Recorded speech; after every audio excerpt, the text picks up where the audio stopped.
We are live. You would not believe the stuff I had to go through to get this set up tonight. I'm outside. I did another live on another platform tonight to promote some products. Hey, everybody. How's everybody doing?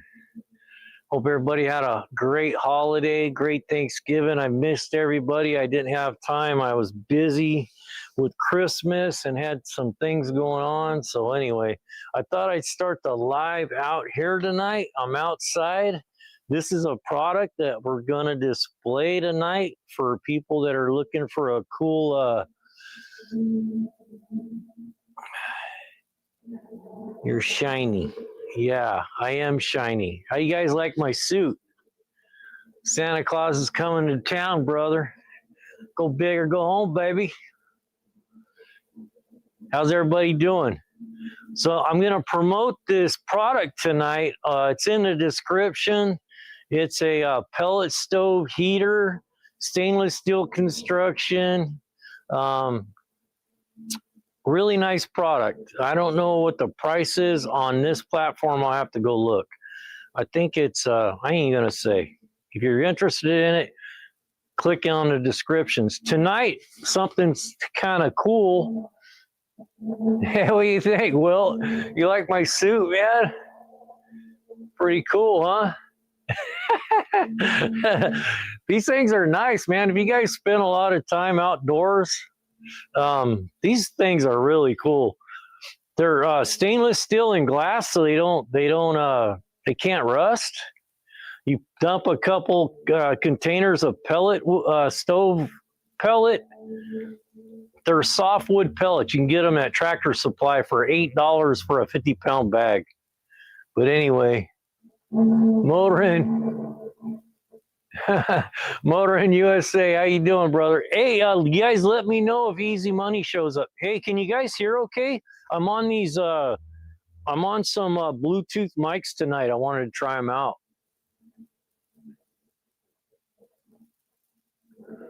Yeah, you can't see much because we're on a narrow. Well, I guess I could because I got this mic now. But if I get too far, bet you can't see me because of the lighting's not set up very well. Is that better? And then I can't see the screen. That don't work. I can't see the laptop that way if I back up. You get what you get. I'm not going to be out here long tonight. I just wanted to start out here so you guys could see this heater. It's in the description if you're interested. It's one of the products that I was gonna show tonight. If Easy Money's in the house, you guys you make a comment that I can see. I need to talk to him. If you guys see Easy Money, let me know. I think I found a car for him. It's a pretty nice Camaro. He was looking for a Camaro, and I may have found something he might be interested in. Anyway, hope everybody's been having a good holiday. I'm going to just hang out here for a little bit tonight. It's like 50 degrees out here. But this pellet stove is nice, man. You can put your hands around it. You can put your hands above it to warm your hands up. I'm going to get a second one so when I go fishing, I'm going to put one on each side. And then I'll keep the mosquitoes away. I can keep myself warm, and I can kind of see what I'm doing. They're pretty cool. Down so we can see the heater. I will. When I get ready to go in, I'll give you guys a good shot of the heater so you can see what it's all about. I'm kind of limited on my space here. I got my camera set up. I got my lighting. I got my laptop. So there was a lot going on, and I don't know how much battery. If I lose you guys in the live, hang tight because I got another battery in my pocket in case I lose. Because normally I'm hooked up to 110, but tonight I'm on a battery. I don't even know where my other battery is. It's in my pocket, I think. Anyway, what's everybody been up to?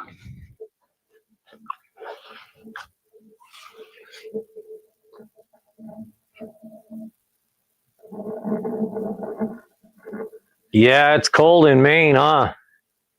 Yeah, I bet. You need to have one of these in your pocket. These things are kind of nice, though. They're not like a campfire. Don't get me wrong. They don't put out a lot of heat like a campfire will. But the nice thing about them is you can get up. You can get up really close to them, and they're not. They don't have an open flame. You know, so and the smoke goes up instead of like with the wind blows. It's not blowing the smoke in your eyes the whole time. So they're kind of cool. If you're looking for a good Christmas present. I don't know what the price is through Amazon, but if you click the link in Amazon, you'll see. Hey, everybody, go check out the link tonight because our Shopify is up. We got merch. We got Go Big hats. We got Go Big shirts. We got Go Big hoodies. We have affordable hats. We got some hats that are actually pretty affordable too, so you can get a hat for under $30.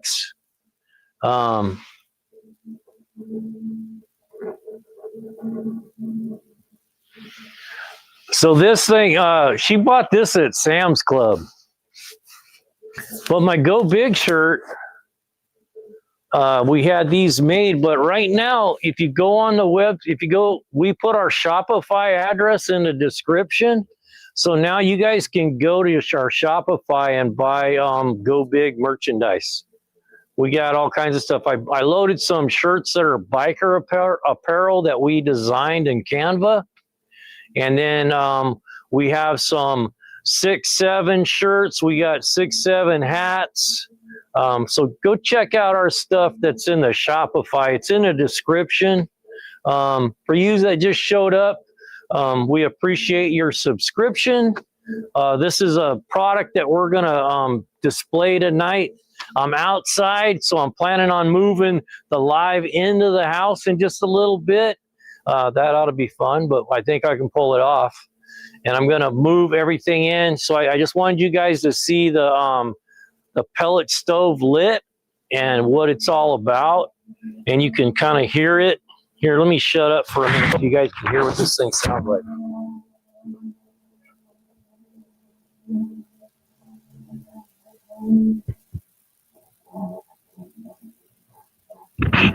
I got matching pants for my Santa suit, but I didn't put them on. I didn't think you guys could see them, which you can't. I probably should have worn them. It's cold out here. I'm doing this just for you guys. I'm sitting outside in the cold just so you guys can have some entertainment. Yeah, I know you can't, Bets. I'm going to do that when I go in.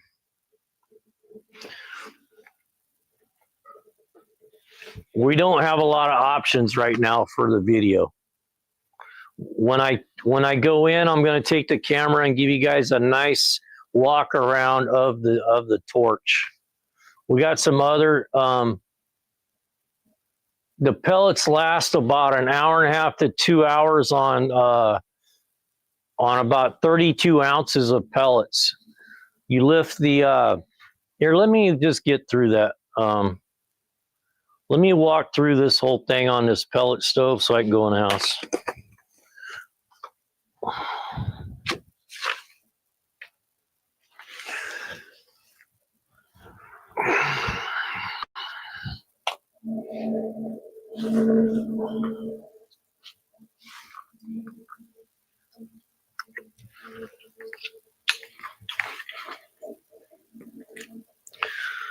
So that was a pretty good test of these Bluetooth speakers. It seems like they're working pretty good. Give me a second so I can be a cameraman.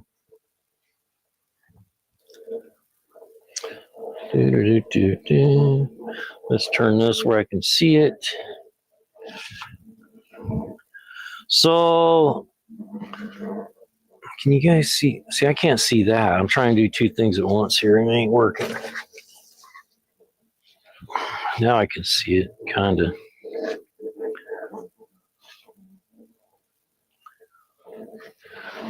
Let me get some light on this thing. This is harder than you guys think, man. Let me tell you. I'm trying to get some light on it so you can see it. So this is the hopper. So you open the hopper, right? And that's where you dump your pellets in at. And then you light it before you put the glass tube on. It takes softwood pellets, and then you light it. I just use my propane torch to light it with. And then once you get it going, it'll burn for like an hour and a half to 2 hours. Let me come back here.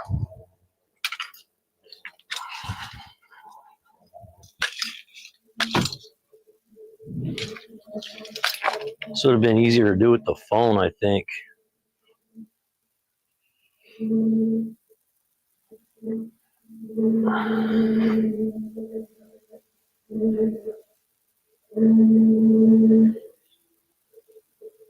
Anyway, I don't want to make the whole live about this, but I just wanted to show you guys.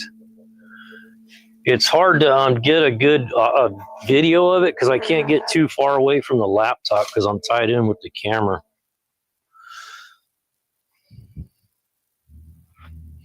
So I'll try to do the best I can. Get some light on this thing.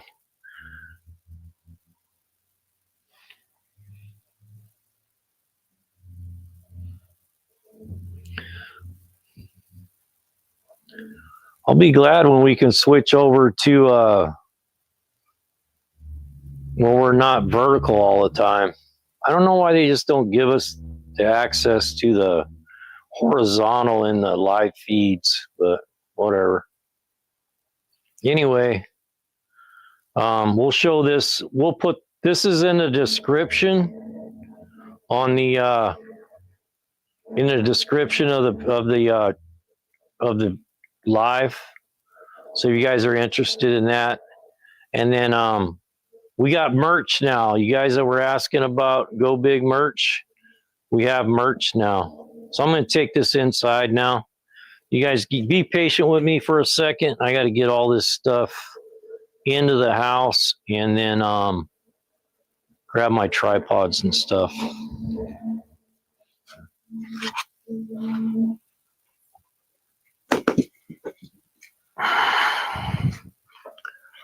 See how I'm doing here. Oh, I got that.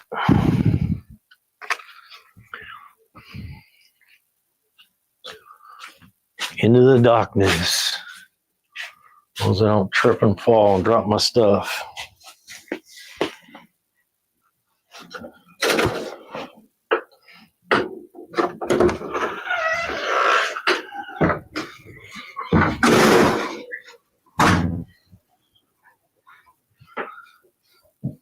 It's a lot warmer in here.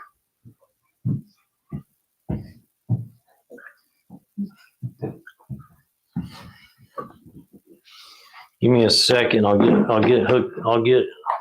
I'll get all lined out. It'll just only take me a second.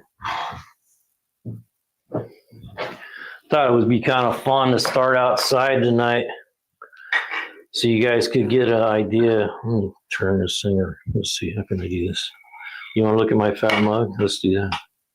Hey, there I am. Hang tight. All I need is some more junk on my table. You guys the same way? You got enough crap on your table for 10 people? Man, I tell you, when you have to do video and you do all this other stuff, man, it can get overwhelming. You got so many wires going everywhere. All right, hang tight. I'm gonna get situated. I got to move some stuff around. Hey, you guys, give me just a minute. I'm gonna get. I gotta go grab my charger for my laptop.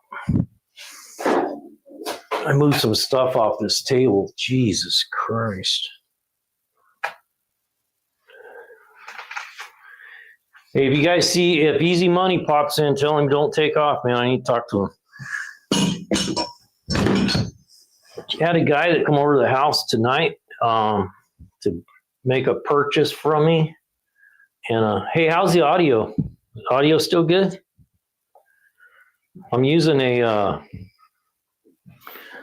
get this all screwed. Would you? Thank you. Would you bring my glass that's on the banister out there too? Maybe. Now that I froze to death out there. Let me get this set up. We're not, looking up my nostrils. Get this thing all zoomed in or something. There we go. We're getting there. You guys like my suit? Few tables clean, you ain't doing nothing. Well, I got a lot going on then, Wilt, because I got crap everywhere. It's a good thing this is a narrow angle. I'm probably really bright too, because let me turn the lighting down in here. I had the ISO turned all up because it was so dark out there. Let me darken it up a bit. Let's see if that's any better. Is that any better?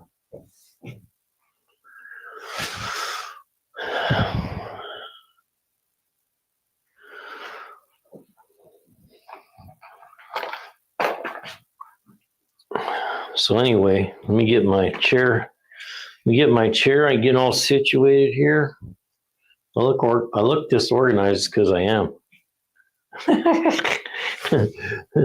Nothing like live television. I wish I was on television. I'd be making a hell of a lot more than I am on this.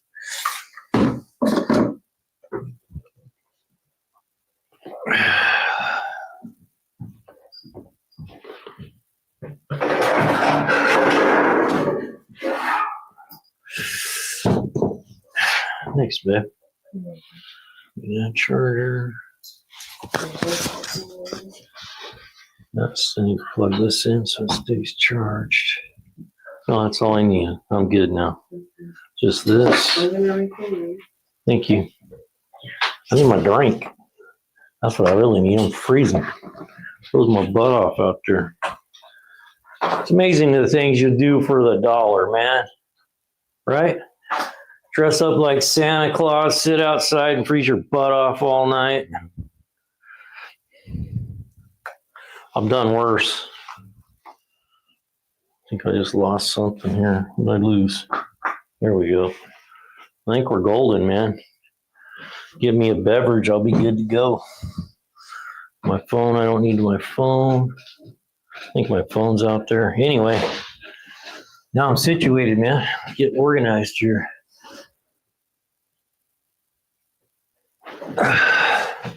How's everybody doing? Shave your beard off. Yeah, you wish, brother. Am I focused okay, or do I need to do a focus? Because I had it focused out there. Discombobulated. Yeah, that's what I feel like, discombobulated. How you like my Go Big suit, man? How's the audio, guys? I'm trying out these new Bluetooth. Thanks, Mortar. Tried out these Bluetooth speakers I got. Bluetooth mics. Seem like they're working pretty good. Everybody said it sounded pretty good. Okay, audio's good, video's good. So today I had a guy come by, and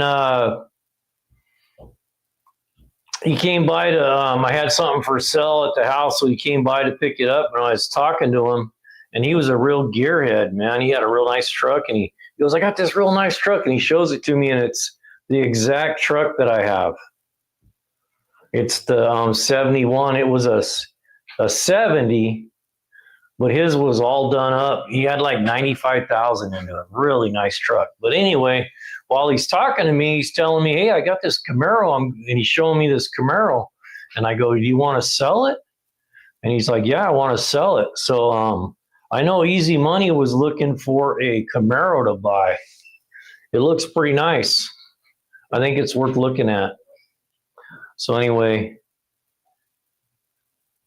Oh, thanks, Motorin. I'm glad you said you got your gift.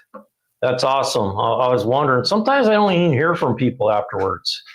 You know, we'll send them a tool, and then I don't even hear from them. So I don't even know if they got it or what. So anyway, on Friday nights, if you guys are new here, whoever's new here, on Friday nights, we give away a tool. I'm sorry I missed you guys this week. You know, I had a lot going on. And I missed Saturday morning. I just had too much going on. I was trying to get to it and I just wasn't going to happen. So I might have to readjust the schedule where I'm doing it 2 nights a week, maybe. But we'll see. Things are going all right. Just so you guys know, I don't know if you can see it in the description. Let's see if I can, give me a second. Let me see if I can post this, if I can remember. Hey, is my phone out there? I don't know where your phone is. Can you dial it and see if I left it out there? Because I think I did. I think it's in the tripod or something. I don't know what it is, my phone.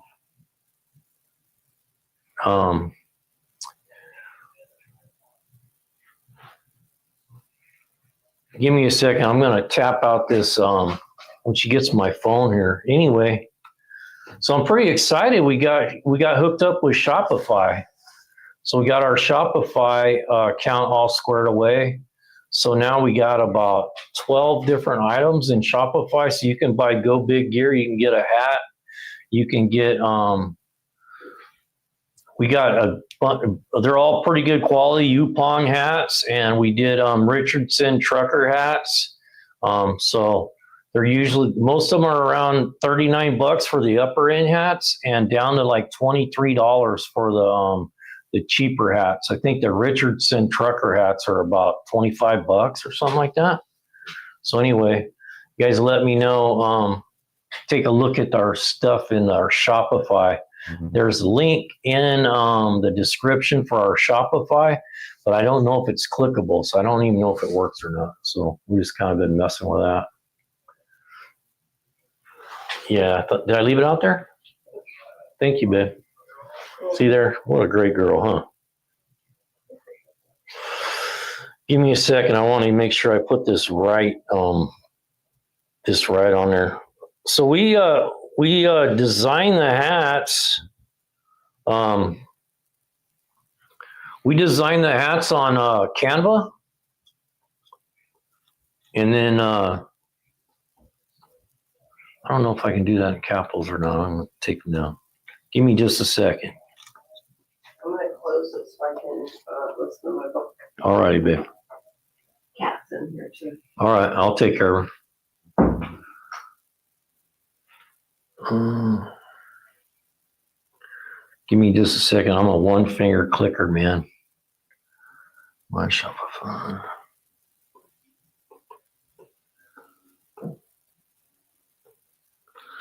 When I read about this, they said you have to put the link in as, let me try it this way first.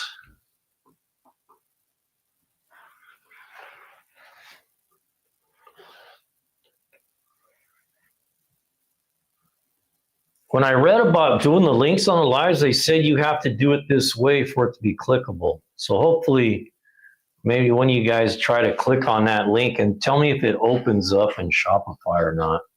And then we can write it the other way. Because when I tried to open it like that on my phone, it didn't like it. So I don't know what the deal is. But anyway, that link, I asked, but forgot what you said. How do I send you a picture of my dad tool you found and maybe you knew what it is? My dad, my wife, and I have no clue. I have the picture on my phone. No problem. Do you have, let's do it through my email. Just send them to me on my email. I'll give you the email right now.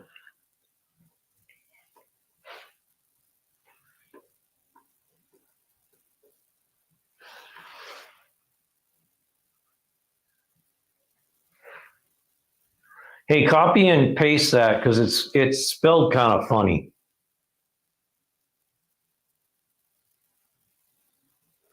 Case Tractor, take a look at how it's spelled. Okay, well, it opened up to our Shopify. Good deal. And you were able to just click on it. You didn't have to copy and paste it or nothing.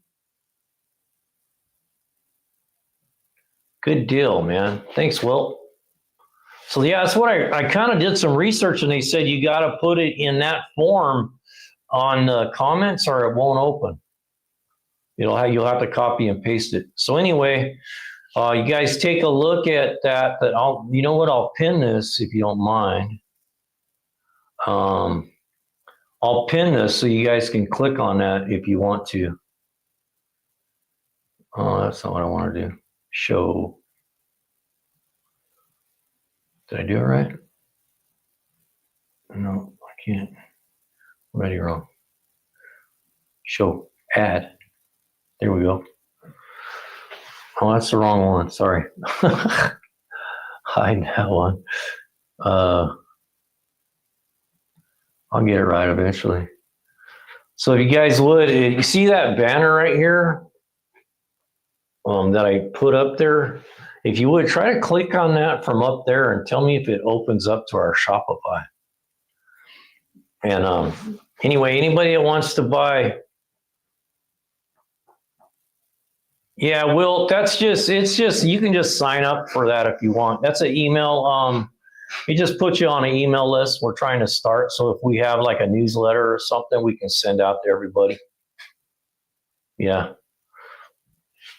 But you can see you can see all our product there. I haven't purchased nothing.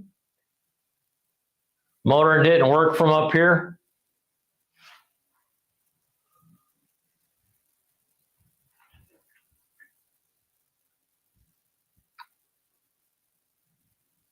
So what I'll do is I'll leave it, and just guys let me know, let me see, what am I doing here?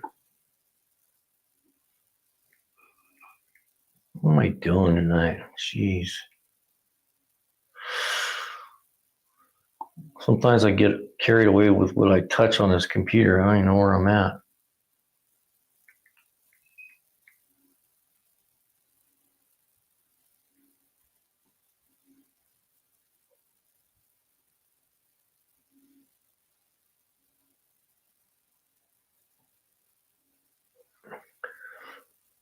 Let's see. How come I can't copy and paste that?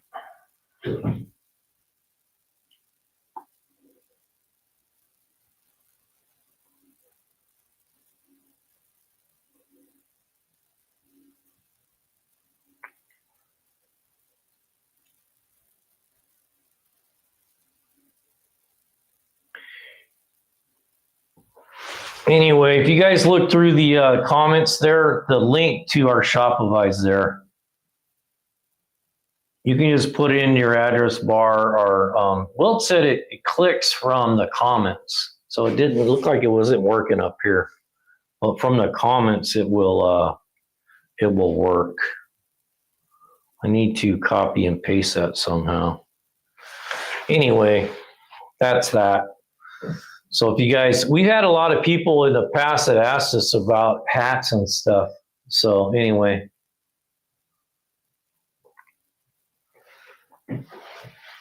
You should be able to click on the link where it says HTTP. I wonder why I can't copy and paste that. I don't know why they don't have it where you can copy and paste it. Hey, give me a second. I'll keep it up on screen.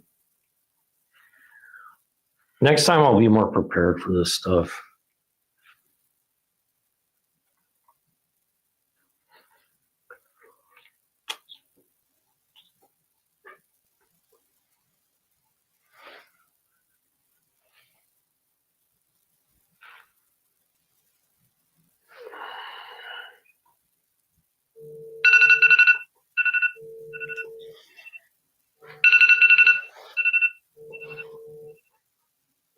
Shut up.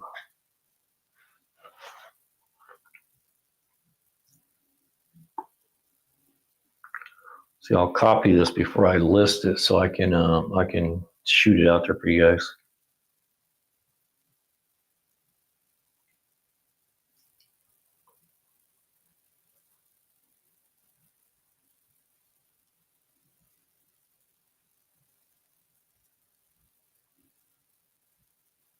Anyway, I think that link works. We'll play around with it till we get it all figured out. I haven't purchased anything from the store yet, so I was going to make an order so I could take a good look at the product to make sure it's good quality. But all the stuff that we used was like upper end, Yupong.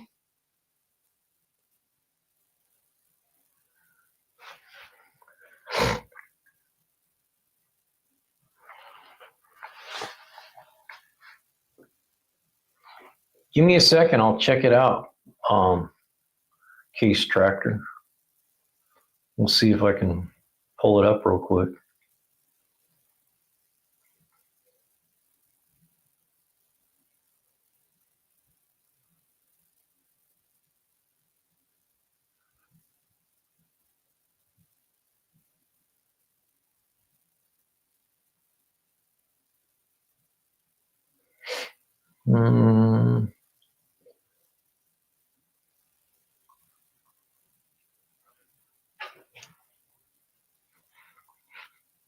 I don't see it, Case Tractor.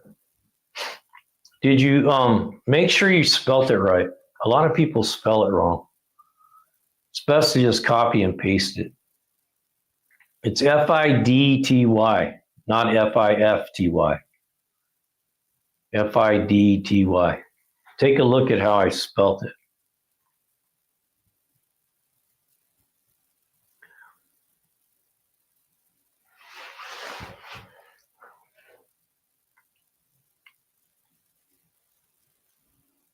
So what are you guys doing? You guys working on your projects at all? Yeah, okay, no problem. You guys working on any projects this week at all? Man, I've been buried with this Christmas thing. And I went back to work, so I'm working 3 days a week this year. So I work Monday, Tuesday, Wednesday. It took me a while to get used to working again after being off work for 5 months. And then I've been working on a couple other platforms too. Wow, 10 inches of snow. Really? What are you troubleshooting, Wilt?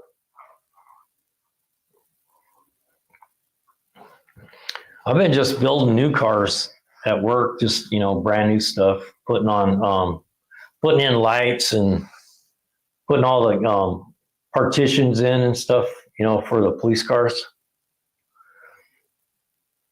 I did a couple radio installs, just basic electrical stuff since I've been back. But that's about the size of it. Just getting ready for Christmas. Man, there's a lot going on during Christmas time you got to get ready for. Seems like. And then I've been trying to get all this stuff going with the website. So the website's up, gobigtools.com. It's up, but we're doing Explorers right now. They're actually not police cars. They're for probation, but they're Ford Explorer utilities. They're actually Pursuit. Ford Explorer Pursuit. Let me go see. Hang on. Yep, I got it, brother. Actually, I got it twice. Maybe we just didn't wait long enough. Let me see what it says.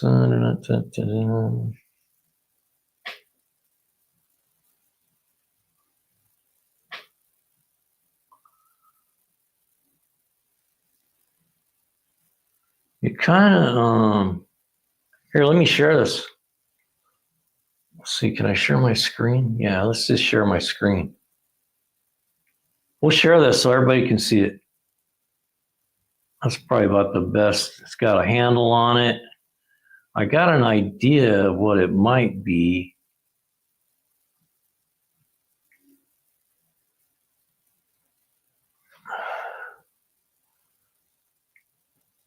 Hey guys, I'm going to share this screen with you. So Case Tractor, he sent us a picture of a tool that they found, and they're not sure what it is. Let's see. Share screen.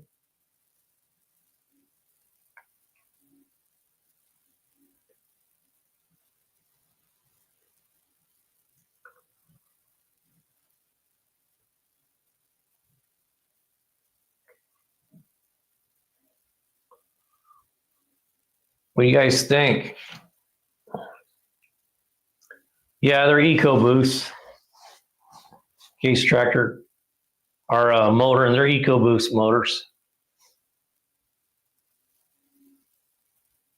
Let's maximize that.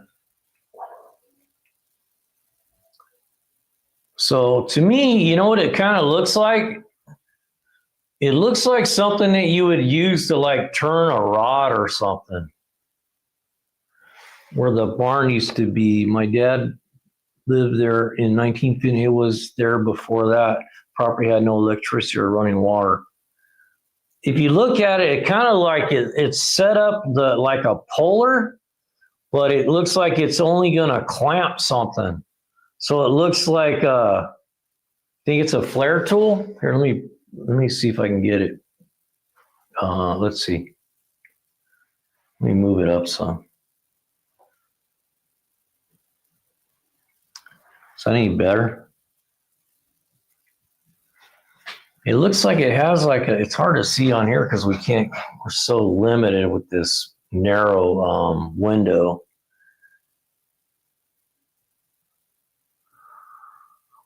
Hey, Motorin, you know what the only problem we've really had with those is there's a name for it. They don't call it a transmission.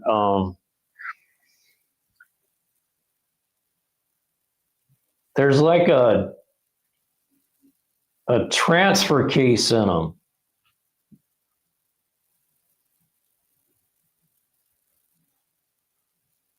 Yeah, to me it looks like something that I can move it so everybody can see the candle. To me it looks like something that you would turn to get a hold of a rod so you can turn it.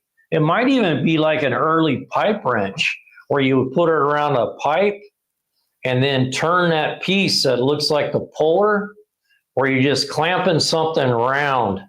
It might be for like plumbing. I'm thinking, I've never seen one. Let me adjust the picture a little bit so everybody can see the handle. Yeah, it kind of has like a weird end to it. But if you look how it almost looks like you would look at like on a puller, like a steering wheel puller, but it's made for something round like a shaft. I'm thinking it's like an early like pipe wrench of some kind. Kind of cool though. Yeah, some kind of, if you look at, see how it's rounded? It's so it can grab something that's round. Like a pipe or a shaft or a rod, you know? It could have been used for like drilling, like putting in a well or something, maybe. Okay, you had no plumbing then. Huh. To me, it looks like something you would just grab something that has a shaft of some kind that you needed to turn. But the end is kind of interesting. I wonder if it's part of an old car crank. Like, you know how they used to crank the front of the cars to start them?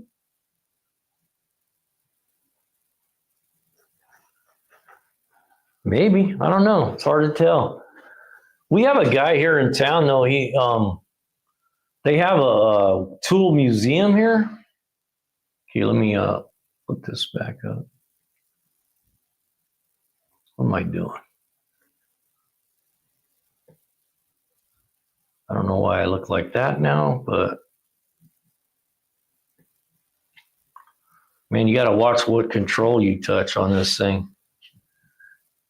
Even thought you know what it is because it's neat. Yeah, it is neat. We got here where I live, they have a tool museum. Yeah, we'll show it again. We'll show it again. Matter of fact, if I'm down by the tool museum, I'll show that guy down there. He might know. I don't. Last time I went down there, though, they're having weird hours. They're hardly ever open anymore. But they have a really cool tool museum here. And the guy down there, sorry, he's really knowledgeable about old tools. Yeah, I bet it is, Will. Yeah, it's before the 50s. So early tool of some kind. What does that tell you though about how they used to build stuff? I mean, that thing was, how long was that in the ground? And look how good a condition it is in. The stuff they sell you now, you know, it would have dissolved. You would have found a little like pile of rubble. That's a nice thing about the older tools, man. They I need to do a live really late so I can catch old Maggot. You guys know who Maggot is? He's kind of a funny man. I'm about done with this suit tonight. I did a live on another platform. You guys know what I'm talking about when I see TT. We've been selling a little product on there. Just trying to get something going on.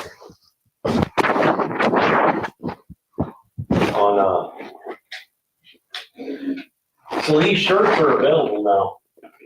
We got long sleeves, short sleeve. We got hoods, hooded jackets. I'll pull up one. Hey, you know what? Let me pull up one of these shirts that we did. If you guys don't mind. Let's see if I can pull it up. I think I can. Let's do this.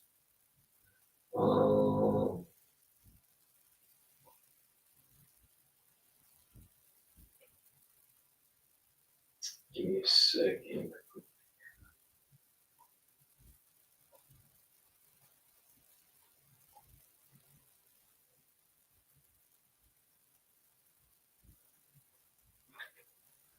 I could have all this already ready, but tonight was kind of crazy.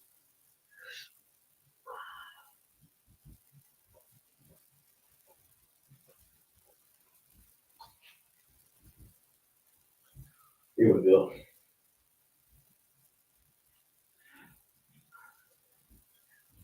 I thought this one was kind of cool. I'll pull it up so you guys can see it.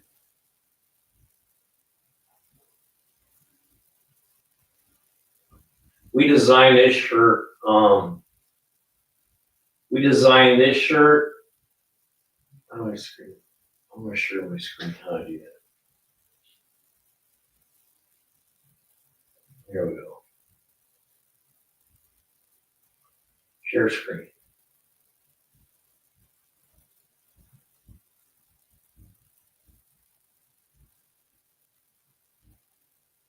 You guys kind of see that? I don't know if you guys can see it. It's hard to see on my screen because you can't blow it up. I guess I could, when I blow up my screen, I can. Looks pretty decent. So what it says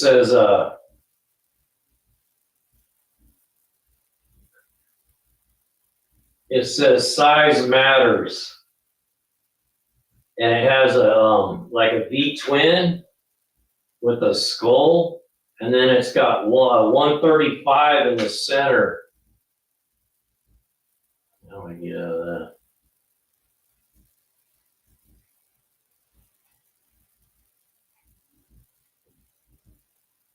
So the 135 is the biggest motor that Harley Davidson offers right now. Is that 135? They offer it in a Screaming Eagle, like a crate motor type thing. But that's their biggest cubic inch motor that they offer. Is that 135? And then, do you guys know what the 6.7 thing is all about? There's like a craze right now. You hear people all the time saying 6.7, 6.7. And I did some research on it, and it doesn't really mean anything. It means nothing. It just went viral. So we made some 6.7 hats, and let's see if I can.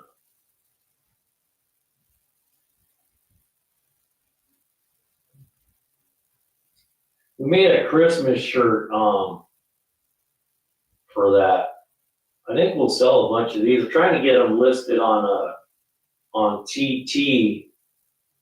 But this one it's like a Christmas shirt. Let's see if I can blow this thing all up as big as we can.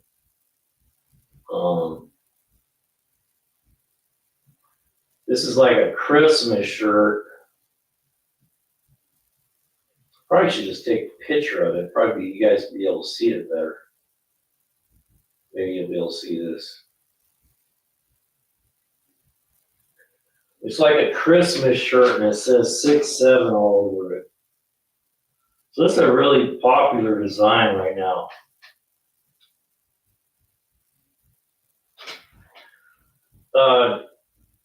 They use Screaming Eagle for all kinds of stuff. They use that name like randomly about performance products that they have. But the Screaming Eagle, they have a Screaming Eagle 114 cubic inch motor that you can buy from Harley Davidson. It's the biggest cubic inch motor that they offer is a 114. Anyway.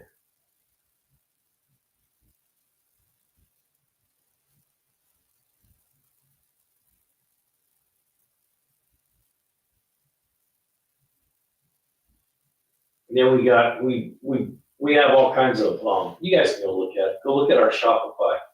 There's all kinds of hats and stuff there now. They're pretty reasonably priced too. Like some of them are like we made one of them intentionally as cheap as we could.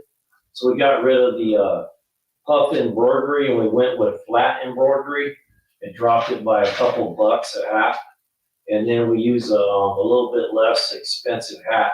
So that way if kids or somebody wanted a hat, you can get a hat for like 24 bucks.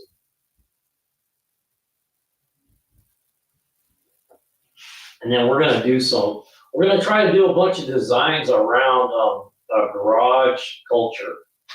Wrenching, welding, the old hot rod, way people. Yeah, go ahead, Will, because man, it must mean something because everybody's trying to get you to say it, and then when you research it, it just says it means nothing. It just means, I was thinking it means 13 like the old days, but I don't know. It's all the kids, a big thing with the kids. It's like a super popular thing right now. It's like viral type thing. Go ahead, Will, I'm ready.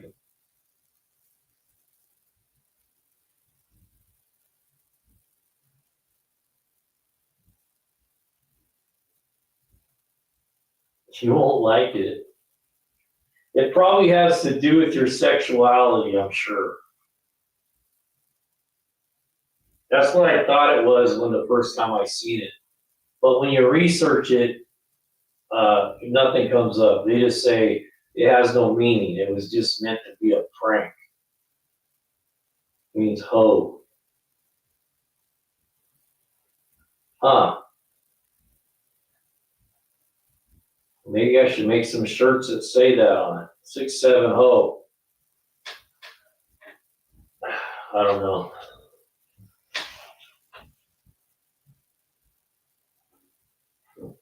You see it everywhere. Kids are wearing them everywhere, man. It's like a big thing. It's a big fad thing.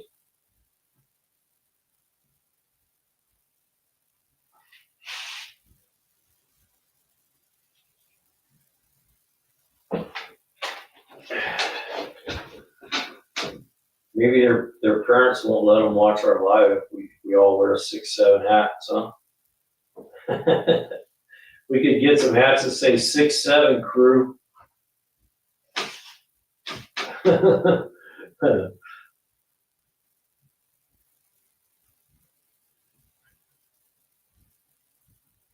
don't know. I haven't been on the whole last week. It's been a crazy week for me. I haven't had a lot of spare time. And I haven't been staying up really. I've been getting decent sleep for a change, which is crazy because I never sleep with a darn. So when I sleep, man, I got to take advantage of it. I moved all of our lives over to the podcast because sometimes I think they don't push your lives out as much. I don't know what the deal is with the lives getting pushed out. Sometimes they get pushed out really good. Yeah, that's what I came up with, Case Tracker. It just says it was just like a something that it was like a prank type thing. and all the kids are running around saying it, and nobody really knows where it came from or what it means. I know cannabis users back in the day, they used to wear hats that say 13 on them, and that's what I was thinking. Oh, it must be a way to say that without people knowing or something. It's low profile.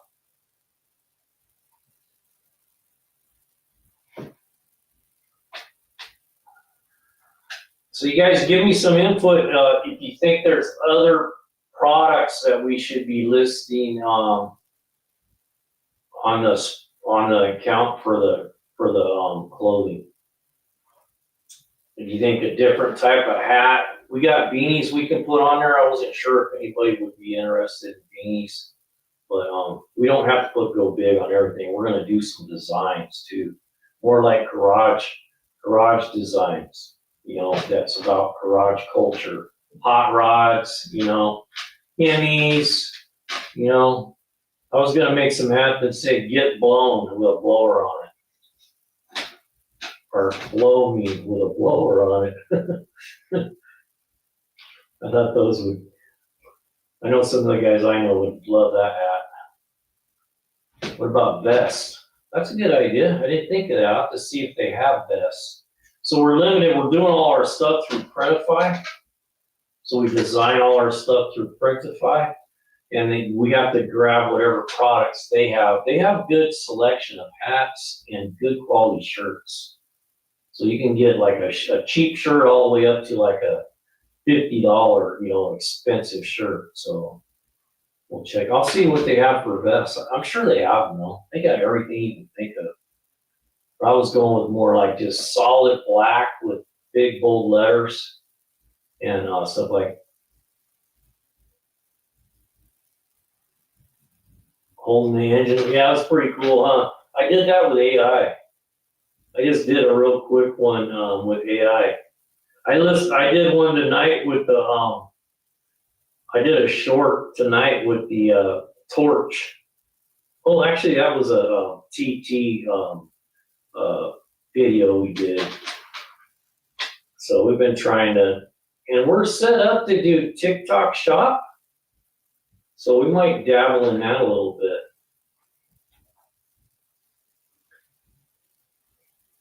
Yeah, Wilt, if you look at that picture, it's a 10-cylinder engine. It has 5 cylinders on that one side. It has 5 cylinders. And then it was the torque wrench, the where the knuckle is for the socket is turned around on the side. And then it has something else about it, like the intake or something's weird on it. It wasn't bad though. It's like first try with the AI stuff, just to see. It does a good job. I just use my picture, and you're jacked. What do you mean I'm jacked?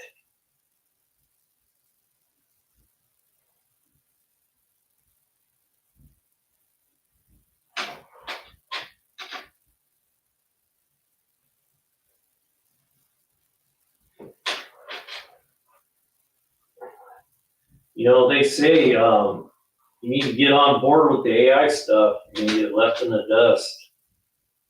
I think people are going to get tired of the AI. All muscular. What makes you think I don't look like that under this, man? I'm pretty jacked. I used to be a beast, man.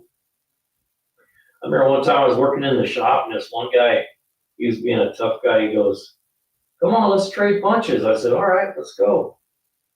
So see what you got, man. He punched me, and I was 25 years old at the time, man. I was a beast, and but they never see me with my without my shirts on that I worked in.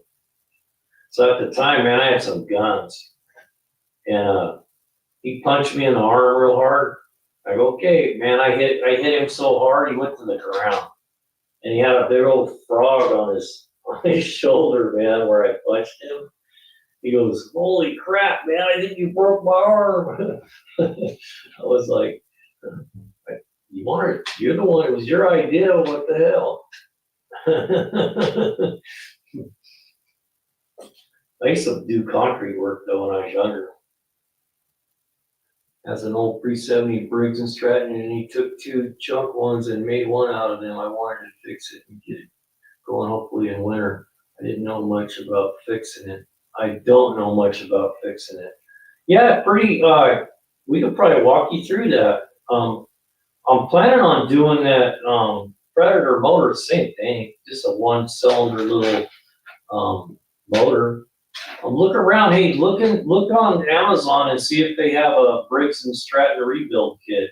It's just a piston, a set of rings, one bearing for the rod, and then a crankshaft and a camshaft. So, maybe that'd be a good project.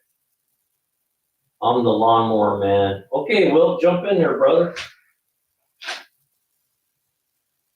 Sounds like Wilt's got a lot of experience in that down that road.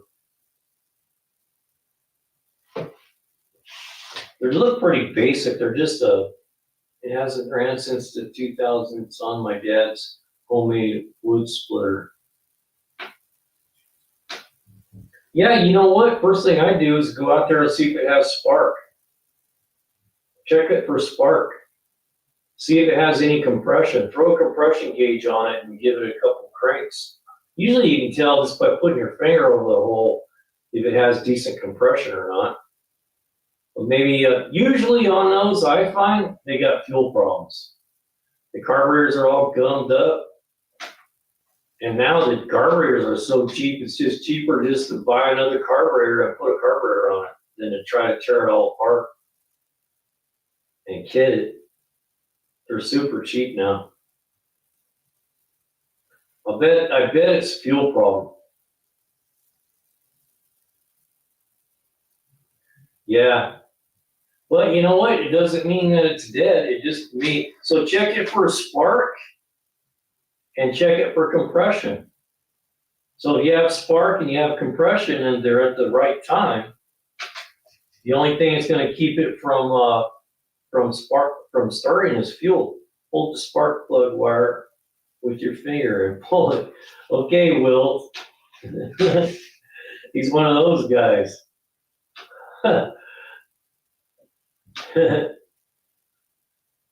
Yeah, that's bad, Will.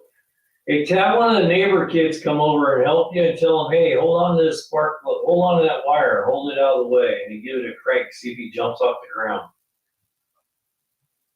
You know what I used to do with young guys? I used to do power balances, with a pair of needle nose pliers with a ground wire on them. And you could just pull them out the distributor, man. It'd be throwing a spark, an inch and a half long. And because I had a ground strap on the pair of pliers I was holding so it would go to ground, it couldn't shock you. And then the young guys, they come over and I'd be holding that up. You could see the spark firing down, even with it like a HE with a DIS, be throwing a spark that far from the tower to the spark plug wire. So we'd unplug them one at a time looking for the bad hole. Because when you unplug a bad one, you'll get no RPM change. It'll just stay the same. So you got the right cylinder. And I would do that and those guys go, how do you do that without getting shocked? I said, oh, you just get used to it, I said, you want to try it? And so I had a ground wire on it and it would be hooked to ground. So you couldn't get shocked. And then, I'd say, you want to try it? And I talked them into it, and then I'd let them do it a couple times, where the spark was going like this long.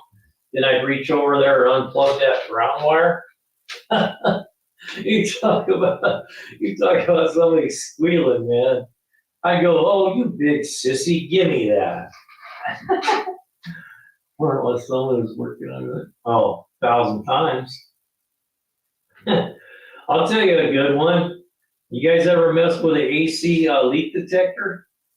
Where they go beep, beep, beep, beep, and you move them around, and if you have an AC leak, it'll go, it tells you, if you have a leak, right? If you take the cap off that thing, it works off of an electronic spark. And I used to walk around the shop in the summertime when guys were working and sweating, and you just walk behind them. You touch that on the back of their arm, and just light them up, man. You get so pissed off at me. Or how about the old condenser trick? You guys ever did that where you charge up a condenser with a just take a condenser and get a car running and hold the plug wire to the condenser where it charges up real good, and just go leave it on somebody's toolbox.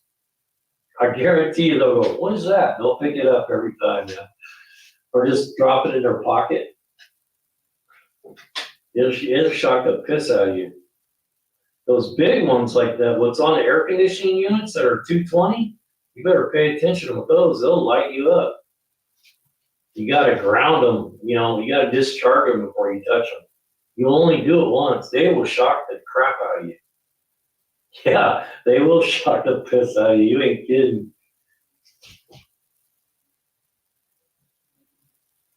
Yeah, don't give people ideas now. Those little leak detectors, man, that's a good one though. It can't hurt nobody, but man, it shocks the piss out of you. Just a little bit of, you just take the cap off and you'll see the spark come out. It's almost like a little taser, I used to have one of those tasers I bought off the tool truck like 30 years ago, man. You could buy them off the tool truck. Yeah, it does feel good to laugh, Will. It's always a good thing here when we get people laughing.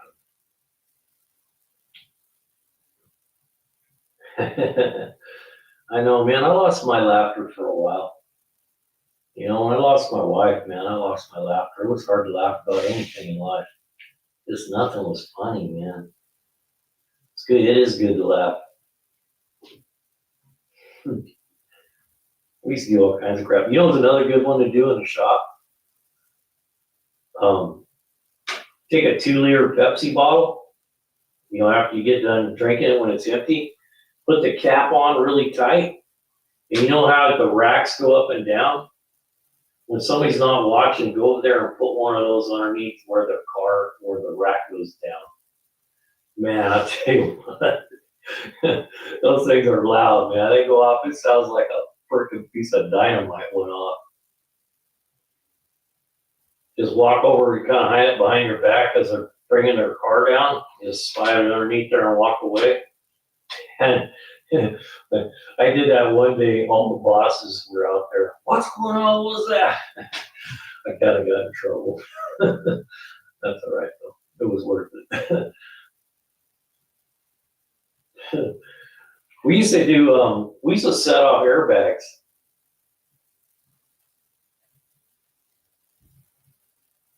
Yeah, well, it's loud, man. It goes boom. I mean, it sounds like a tire blew up. Super loud.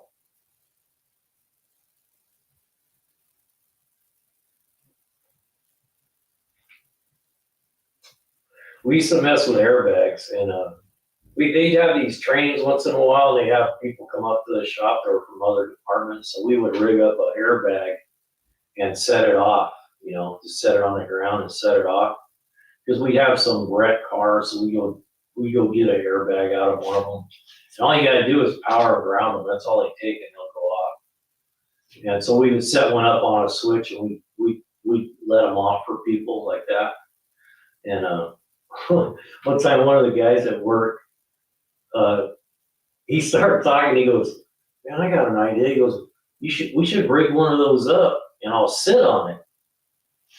And let's ignite it and see how far it will blow me up off the ground."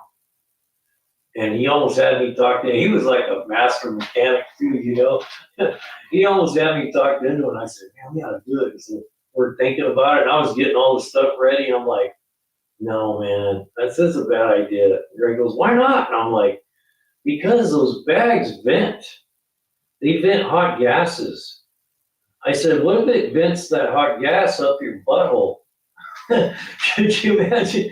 Could you imagine us up at HR trying to explain that one? How come Greg had to go to the hospital with 4-degree burns up his butthole because we lit off the airbag up his butt? I like, no, that's a bad idea, man. I'm like, nope, we ain't doing it.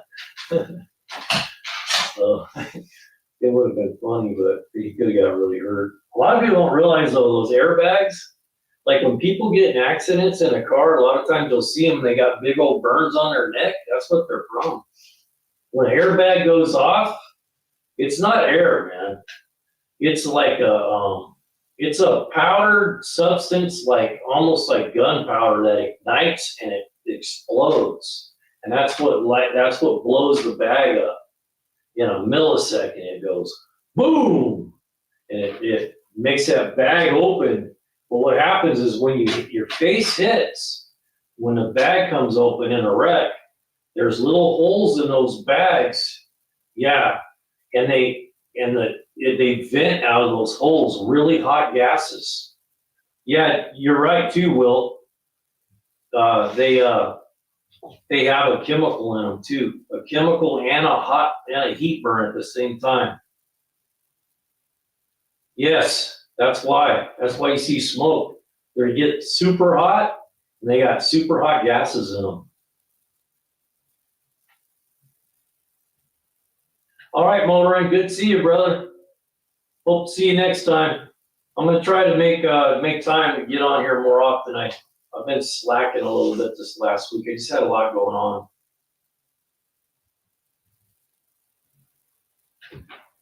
My girl, she goes to bed. She goes to work early tomorrow too.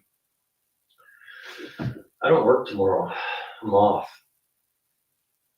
I was off. I'm off 4 days a week now. Thursday, Friday, Saturday, Sunday. So I'm working Monday through Wednesdays. And Thursday's my YouTube day. But the last couple of weeks, man, I've been doing all kinds of crazy stuff, trying to get the website going, trying to do some TT product stuff. If you guys would go take a good look at my description, and I have some products on there that I listed. One was that I think I listed that trailer hitch, and then we put our Shopify deal on there. And then, hey, did you guys see? What did you guys think of that heater tonight? That pellet stove heater. They're kind of cool, man. I'm gonna get another one. Not for kids. What's not for kids? Bryce B, what's not for kids? I mean, accident once hit a tree, airbag exploded and smoke. I was fine wearing a seatbelt, luckily. Yeah. Yeah, the stoves are cool, man. They had a good deal on TT. We do lives on TT. The live's not for kids? Well, it's actually listed as not for children, just so you know, it's listed that way. Well, we don't get carried away here. Just once in a while we talk a little bit. Yeah. It's listed as not made for children. That's why we do it. We don't get carried away though. Just once in a while. You know, people just shop stuff, you know. Nothing dirty and nothing nasty and nothing vulgar, you know. It's okay to talk about how to have a little fun with the guy you're working with. Just like a rocket stove. Yep. Yeah, it's exactly what it is. When I seen it, I was like, that's a rocket stove with a glass tube on it. Somebody's had a great idea, didn't they? Those things have went viral, man. Those guys have made millions and millions of dollars of that product. Hey, Bryce B. Hey, I'm sorry if we offended you at all. We don't mean to. We don't try to offend anybody here.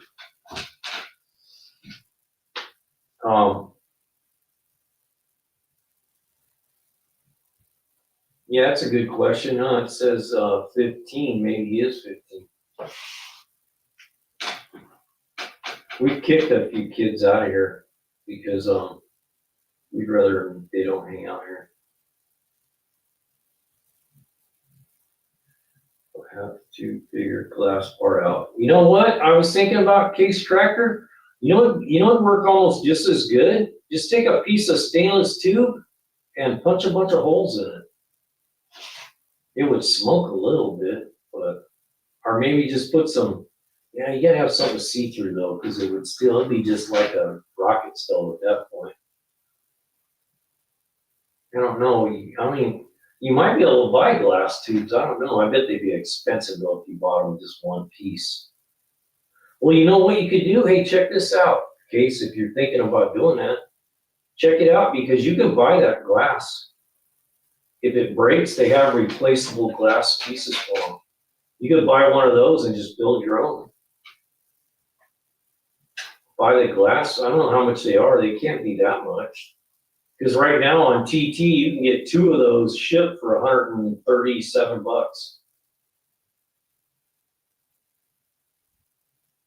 Pyrex. Yeah, if you could find a tube of some kind. No, it's not. They say it's high tempered glass. That's what they say it is. It's like Pyrex though. High tempered glass. I had it burning one night and I had it out there and it started raining and I was like, I don't know if that's a good idea. Cold water on that hot glass. So I brought it in underneath the awning. I was afraid that glass was gonna break. I'm not sure what it is. Hey, have you guys seen what's that guy's name? I think his name was Phil Collins 420 or something like that. He was talking about going to the Philippines. I haven't done it. You know, I was able to do a lot of really long lives, when I wasn't working because I could stay up and do a live for 3. We did some like 4 or 5 hour lives. And there was some, man, and we got like 4,000 views on the lives. You're so vulnerable to just YouTube, how many times they push everything. I mean, YouTube, they decide if you're what kind of traffic you're gonna get. They base it on a lot of things.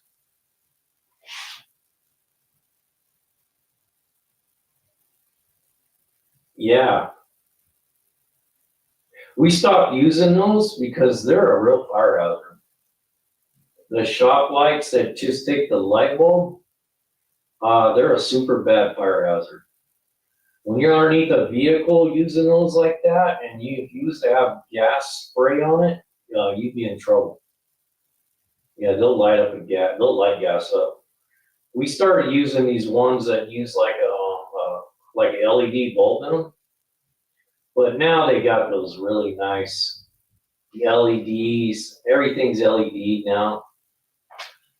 I carry one of those stream lights with me. I showed you guys those before. They're a super duper light, man. They're like 3 inches long. They take one little battery. Now they have rechargeable ones that you can get that are they're like $38, but man, they're a great light. They're as bright as a full size light, but they're only this big and they're like big around as your little finger. And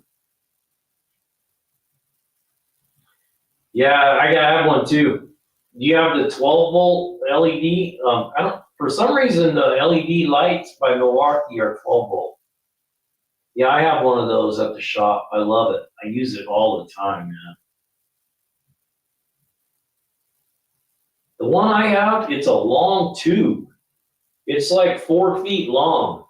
And it has this little thing you can put on it and you can lock it in like if you're working inside, like you're working underneath the dash, or you can take it out of this holder, but if you want to, you can clamp that holder. It goes like this and it clamps. And then you pop the light in there. Super nice under the hood.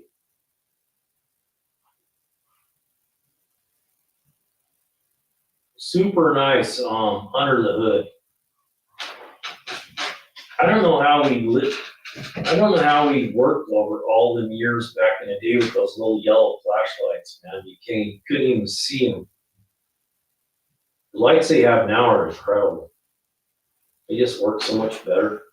They last longer. They'll go all day.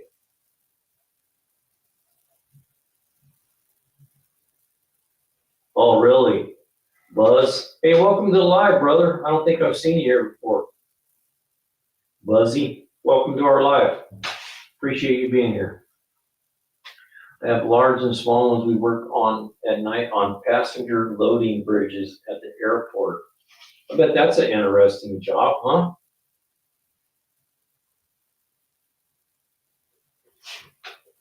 We have 2 of those Milwaukees in our shop.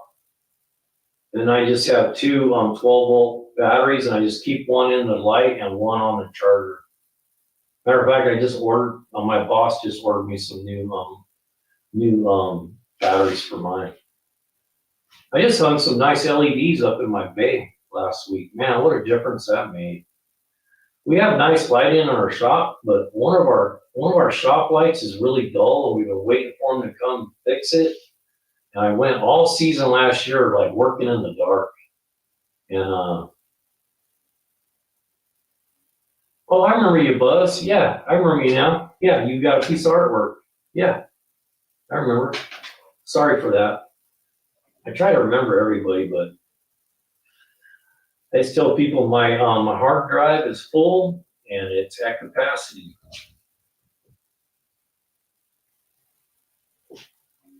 Yeah, I'm glad you got that artwork. We were doing those artworks on the lives, but I didn't want to confuse the algorithm. Because I didn't want them to think, oh, they're an art channel or whatever, so we stopped doing that. I just do them now and then. We've been doing, well, I'll show you guys. I got some more headlamps. I don't know if these are as good. They're decent though. They're made by a company called Defiant. They're 200 looms. So we're gonna give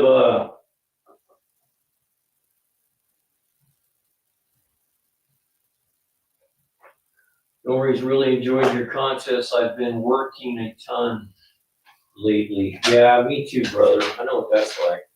I've been trying to get back to you guys, and I'm trying to keep a community going here. We got a bunch of people hanging out here. I just wish we could figure out a way to get it up so we had like 50 people in the room at a time. It's kind of tough, but I did notice. You guys remember when I did the 5-pin relay? When we did that 5-pin relay, we had a lot of people in the room.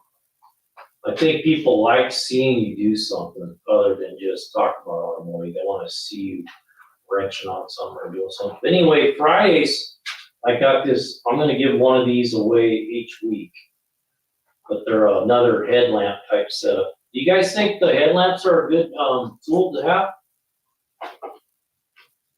Because I'm thinking about, I might buy another one of those 1 amp chargers, because they're on special right now on the Black Friday thing. They're like $23. I need to list those here for you guys. The 1 amp no-code chargers are $23 right now. That's a killer deal.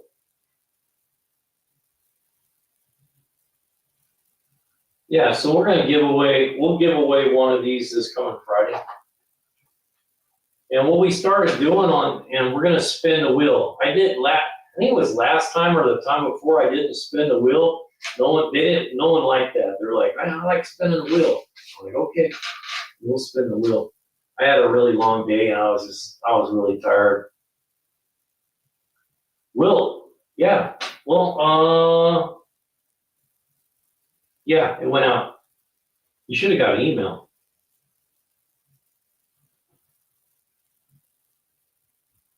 Yeah, Will, yours went out. It went out on, I think, Tuesday. You should get it any day, Will. Any day you should be getting it. Yeah, we mailed it out. It went out in a bubble wrap, in a bubble envelope. I was trying to figure out a way to save on shipping, but it's kind of expensive, man. Okay, yeah. You got an email that it went out. I don't know if I sent you an email saying it went into the mail or not. My girl mailed it for me. I had a really busy freaking week last week. I had to go to the freaking doctor, and then they were messing with my eye. And then I had work going on, and then I got Christmas coming up, and I just had a lot going on. No excuses, but it was a reality. I just had a lot going on last week. Yep, it got mailed. Hey, Doc, how you doing, brother? Good to see you. How's everything going? I haven't been on here for a few. I missed a couple lives. Yeah, Case Tractor, we looked at it. It cost about $8 when we shipped. What's up, Buzz? What's with the catalytic converter? Yeah, no problem. What's your question? What's the question on the catalytic converter? Yeah, the flat rate shipping has gone up. It's crazy expensive now.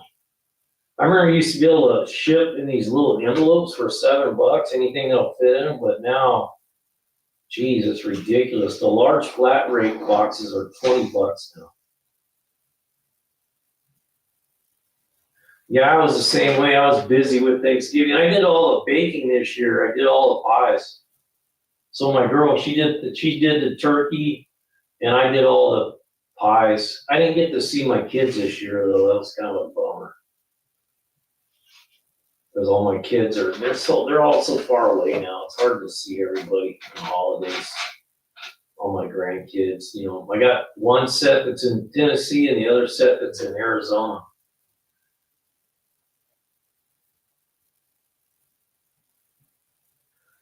What did it say about the cat, Buzz? Did it say cat inefficiency?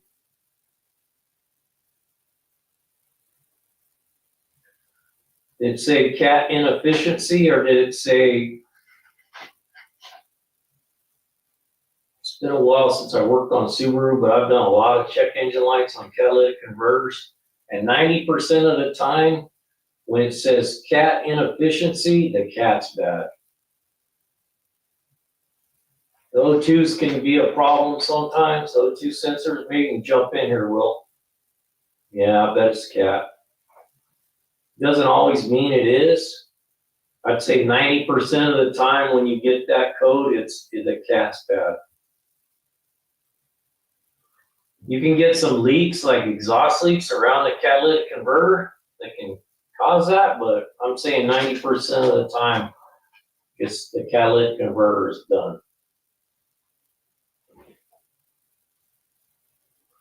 Sometimes the O2s can do some weird stuff. Yeah, you can't do aftermarkets here. But man, I tell you what, you go get one yeah, well, that's what I was thinking too. It could be an O2. Not very common though, in my experience. It's all, I'd say 1 out of 10 times the O2 is the problem. 90% of the time it's a catalytic converter. We placed a ton of them on those Explorers because of that, the cat inefficiency.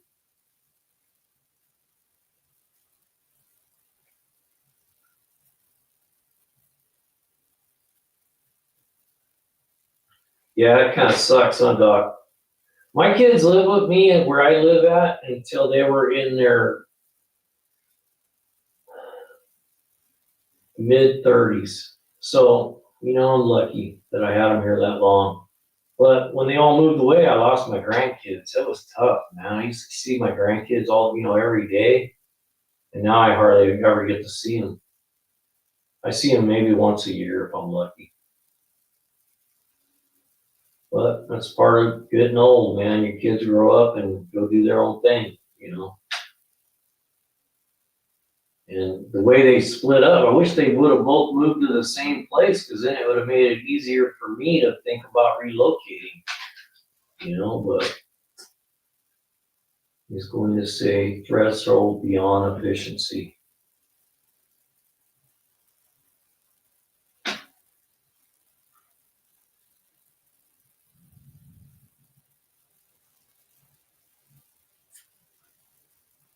Hey, Will, is there a way we can check that?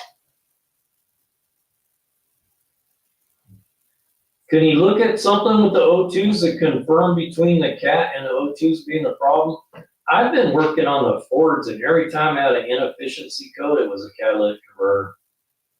But it doesn't mean it is. I'm just, you could watch the O2 sensors, but if you don't have a scanner, it's so, just looking at them with a meter, they're so fast anymore, it's hard to see them. You gotta have a scanner. Be nice to have a scanner, a live scope scanner, where you can actually watch one over the other and see, and snap the throttle and see if they go rich and lean. Oh, you have new O2 sensors? Buzz, did you just put new O2 sensors in it and it still has the code? Buzz, did you install 2 new O2 sensors and you still have the same problem?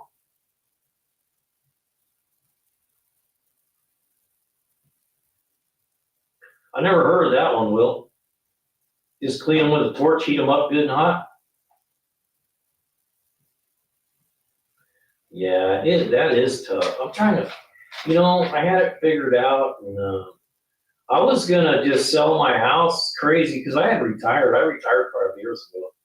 I was gonna sell my house or rent my house, one of the two. I didn't really want to rent it. I was gonna sell my house, and I was gonna travel in my motorhome. I was gonna travel in my motorhome and just go from go see the one set of kids and then go see the other set of kids and then spend the rest of the time just screwing around, going and seeing stuff and doing stuff. I love traveling in my motorhome. It's freaking awesome.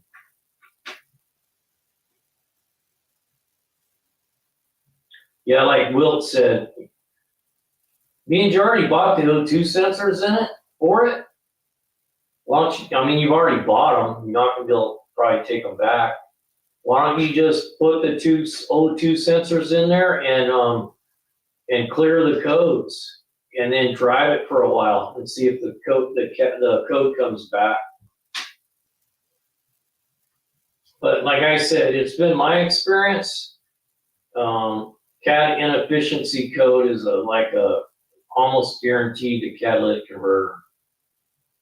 Well, yeah, put the sensors in it, clear the codes, and drive it. Yeah, like Wilt said, yeah, I would definitely do that first. He already has them. So put the 2 sensors in, and then and clear the codes, get them cleared, make sure they're cleared. And it takes about 30 to 100 miles worth of driving before it will reset that code if it exists. I don't know about Subaru, but I know Ford and GM, it has to go through a drive cycle. And sometimes it can take as long as like a couple 100 miles.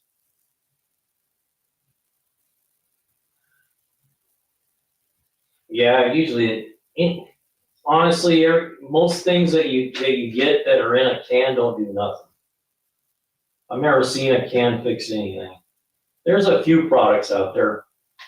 There's a company called BG that makes some pretty good products. We used to buy some top engine cleaner that BG used to sell. And you put it in a bag and you feed it into the intake for cleaning out like sludge and like carbon deposits. It worked good. My daughter, she's in Tennessee, not too far from her. Yeah, I don't like that. That's one thing I wish you was able to go through with a scanner and tell it run drive cycle and make it actually run the test, because that's all it's waiting for. It's waiting for it to go through all the tests before it will set the light again. And that's a pain, man. Back in the old days, Wilt, do you remember when you used to do a check engine light and you could drive around the block and know if you fixed it or not? Now you got to go in and look at mode 6 and see if it's has pending codes, and just a big pain in the butt. I like the old, but I remember driving.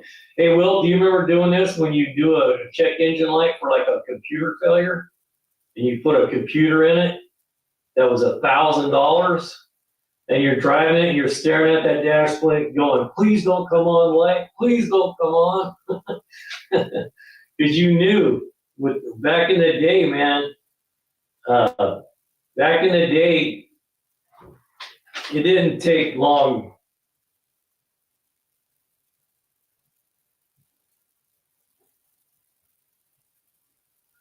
I would like to find a 14-inch reference. Jake's rim size, some shitty. My donut tire. Find one.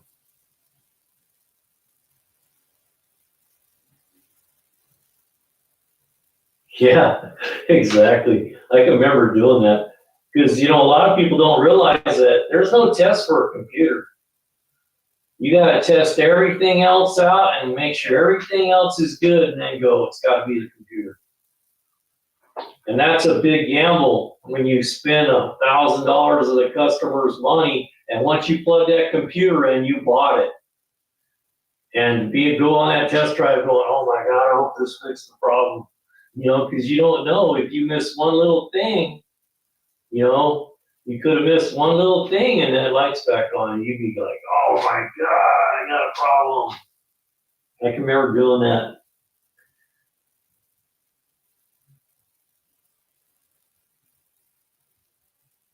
Yeah, no. U-Trans. What do you mean, Tech Mast? Welcome to the live, by the way. I don't think I've seen you here. You may have been here because I don't have a great memory anymore.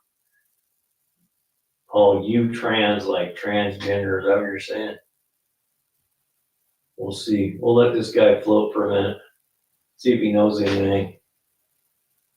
Let's use, and give it a try. Yeah, that's good. That's good recommendation, Buzz. You already bought them. And the car's got a lot of miles on it. So it ain't gonna hurt you to put a set of O2s in it anyway. And then see where it goes from there. If you put the O2s in and it sets the same code after the drive cycle, I mean, there's a big old chart that you can run to verify that, but I'm telling you, I've been down that road a million times that usually when it says cat efficiency, it's the cats are bad.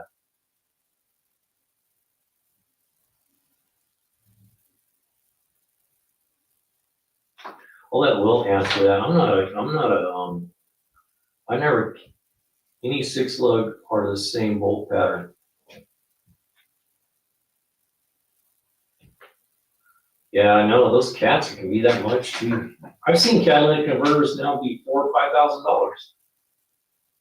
Hey, good job, Will. Thanks for helping them out. We appreciate that. That's a nice thing about this little community we got going on is it's nice to have 3 or 4 guys that have been in the field for a very long time to bounce ideas around, and we can save people some money. Because a lot of stuff you can figure out, you know, a lot of stuff you just need somebody to, like, you know, just give you a good guidance. Yeah, it'll run fine. If the cat's bad, it'll run fine. It won't run fine if the cat gets plugged. A plugged cat causes all kinds of problems. Lack of power, feels like won't go over 25 miles an hour. But an inefficiency cat, it'll run just fine. It doesn't care. The only thing that cares is that computer. That's why it sets the code. The computer sees there's an efficiency problem. You know, it's all emission related. There's a lot of that stuff on the emissions. The EVAP system is the one that drives me crazy. We make people spend so much money on these EVAP codes. It's ridiculous. The only time the EVAP even runs a test is when you first start up in the morning. That's the only time it runs a test. After that, it's done. People like me can learn from you and others on here. Hey, thanks for saying that, Case. I appreciate you saying that. Yeah, that's kind of what we're trying to develop here is more than just, you know, a good community. I want to teach people.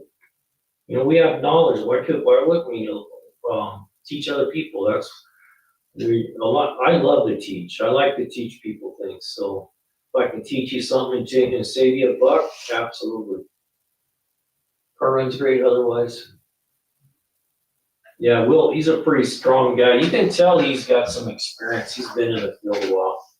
He's going to be one of our go-to guys. I'm hoping we're going to be able to start a panel pretty soon. Hey, Will, are you about ready to come on here and be on here as a guest? Me and you just kind of bring you on for 10 minutes or so of the live. I think that'd be super cool.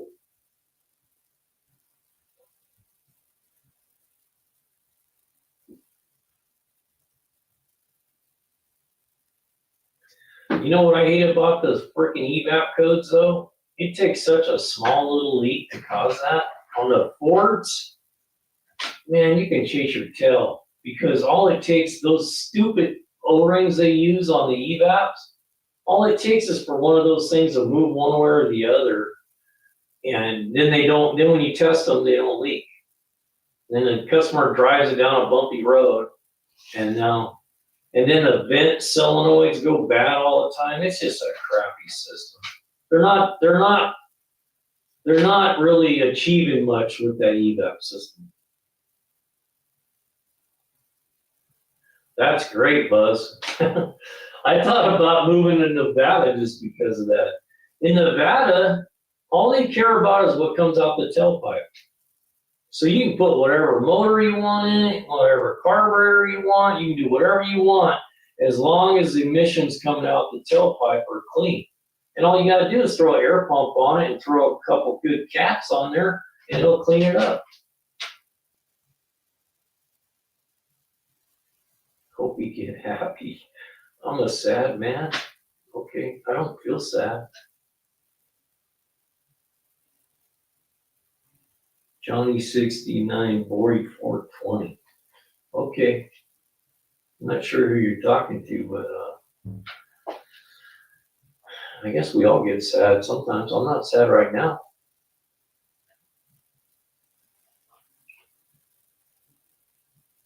Let him hang out, see if he's worth putting up with. It's easy to get rid of people now. Not a problem. That's nice to have no emissions. I had my smog license for many years, and I'll tell you, man, the thing that used to get me was the do you remember the Spark the NOx kits? They had all these stupid NOx, and then they kept changing what years were required, and some were required on change of ownership only. 66 through 70 light duty vehicles, change of ownership only. Now that ain't the stupidest thing I ever heard. And then they make people put these NOx kits on, and you had to be able to install the NOx kit for less than $35. So the only kit available was a kit that you cranked the timing way back retarded, and then you stuck a vacuum cap on the port for the advance for the timing.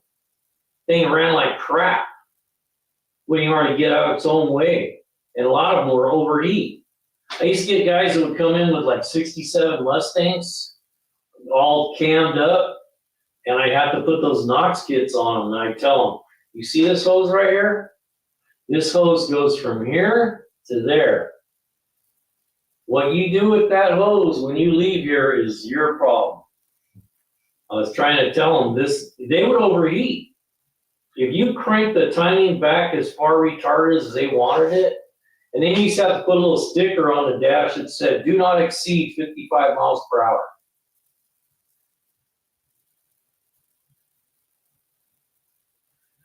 Well, my daughter said that about Tennessee. She goes, there's no DMV. She says you go to like the tax department or something. Yeah, pre-detonation. It was the stupidest thing in the world. They did have one kit. Do you remember the Eklund device, Will? It was called an Eklund device, and it was a little thing that you mounted underneath the carburetor. It had these little jets, and they would inject an intake manifold leak into them. But what they were cool for, you could use them for Hey, Easy Money, I was wondering if you'd show up. Hey, I got some information for you, brother. Hey, send me an email. I got a guy. Easy Money, you hearing me, brother? I got a guy. Are you still looking for a Camaro? I found a guy that's got a pretty decent Camaro. He's wanting to sell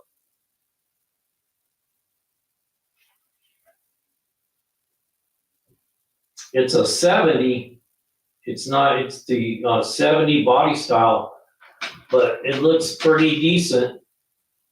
He came to my house today, we were talking, and he's got a pickup like mine, and we were talking about it. He's showing me some pictures, and he says, "Oh, hey, this is my Camaro." He goes, "I'm going to sell it." I started looking at it. I was like, "Wow, it's pretty nice." He sent me pictures. You want a split bumper? Okay, done. Well, you know what? Let me look.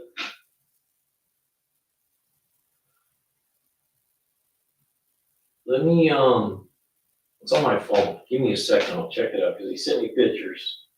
I'll probably just show you right here. Can you see that? Let's see. He sent me pics. Yeah, there.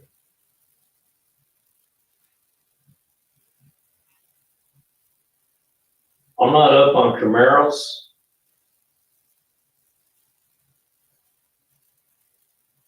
Can you see that? I can see, if you send me an email, I'll get these to you. He sent me a bunch of pictures. The interior's been done. It's got a pretty decent motor. It's all cleaned up. And he had a really nice freaking pickup he had here. He has a Chevy pickup he put like 95,000 into.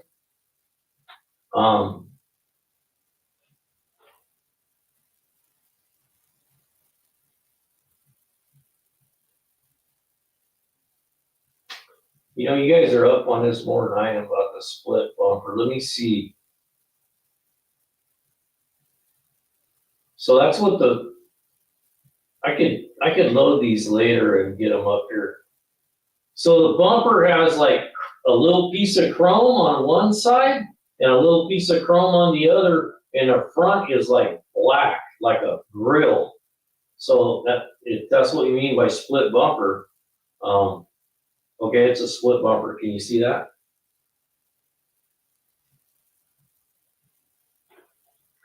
It looks like, I thought about you though when you came by here today. I think it's a 70, if I remember right, of what he told me. Let's see if it shows on here what year it is. But the interior looks, he said the only thing that needs to be done, he said it doesn't have air conditioning and he has all this stuff to put the AC in. And he said the radiator has a little leak and he has the radiator. But it looks pretty nice, man. And his other truck that he had was smoking clean. So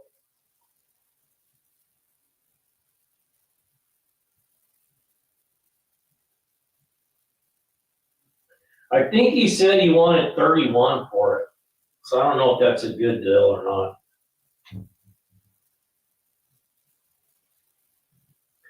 Yeah, send me an email. Do you have my email address, Easy Money?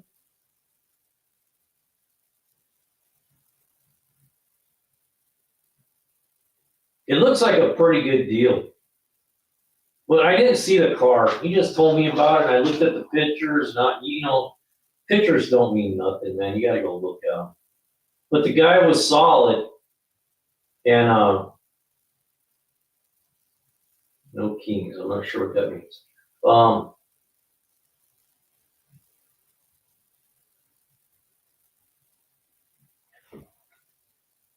Well, you have my email, don't you? The lifeoverfidty@gmail. I think you sent me an email before, didn't you? Easy Money. I'm sorry, Easy Money. Yeah, you got my email, right? I'll get these loaded to my email, or I'll just email them to you from my phone. But the dude was pretty solid. He knew what he was talking about. He had a really nice 70 Chevy C20 that he put 95,000 into, a smoking truck. And then he has like a T-Bucket Roadster. So he's a gearhead. Here, I'll put it right here for you.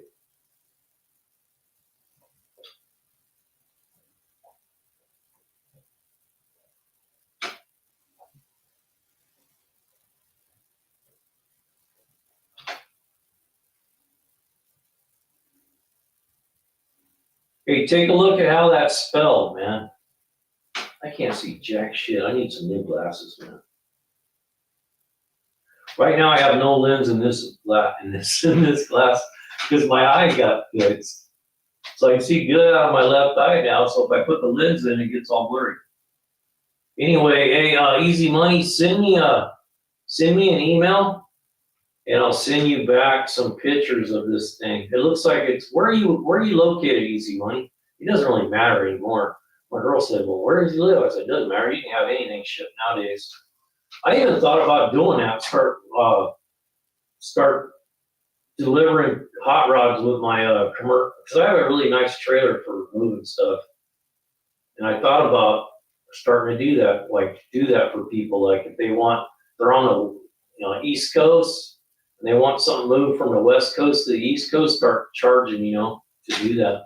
Why not? Shit. A couple days travel, make $1,000. I'd do that. Where are you located, Easy Money? Are you close to California? Where are you at? I think you might even be here, aren't you? Anyway, it's a decent looking car, but you gotta look at it. You gotta crawl underneath them, make sure they're not all bondoed up. But the interior looks like it was professionally done, or it's in good shape. The motor looks really clean. It's not like a piece of crap. Sacramento, you're right here where I'm at, man. So this guy's right here. You're only about you're an hour's drive from this car. It might be worth coming up and taking a look at it. I think he wants 31 for it. I don't know if that's a good deal or not, man. That's a lot of money in my book, but you sound like he's pretty firm, but I think you could, like anything else, it looks like a solid car, man. If that's the kind of Camaro that you're looking for.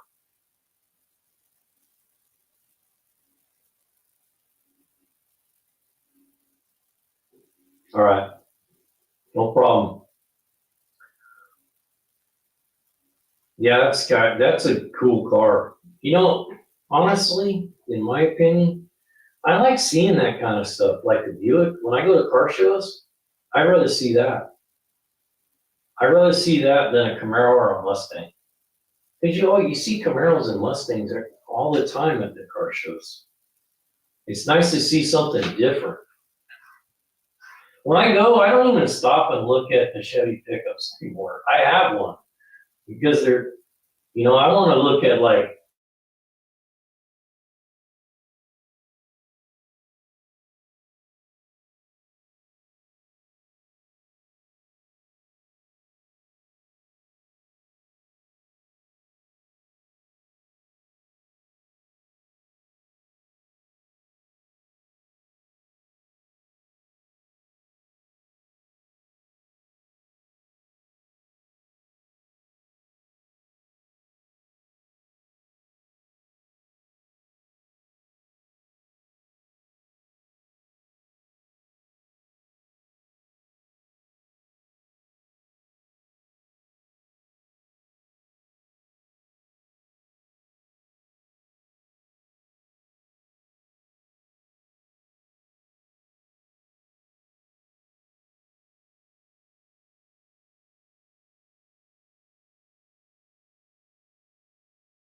back.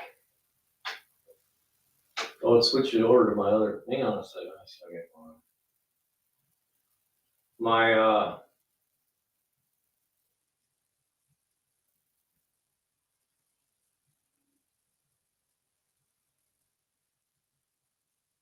here we go.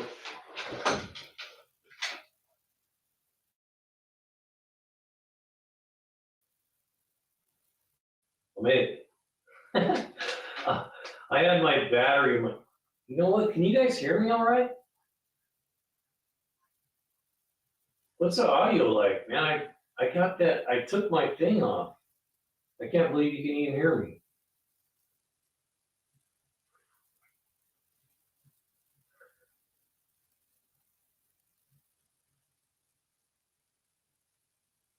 Wow, I'm surprised, because I don't have, the mic that I was using is sitting halfway across the room. Dude, that's a pretty good mic. I got these Bluetooth mics I'm using.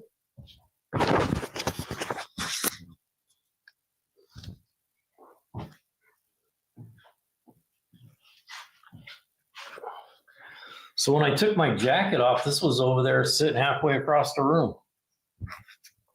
So these are like a Bluetooth mic that I got. They're not too bad, really. They're kind of nice because I don't have to be tethered to a mic all the time. That's pretty good. How's that sound? Okay?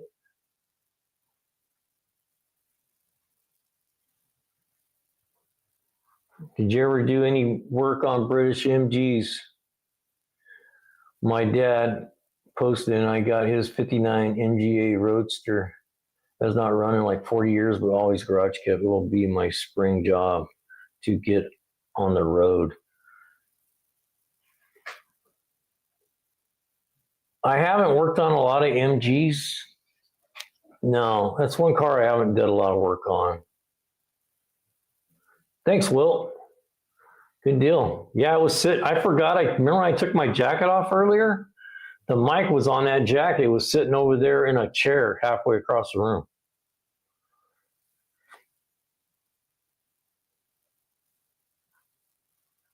Watch that video I just sent you.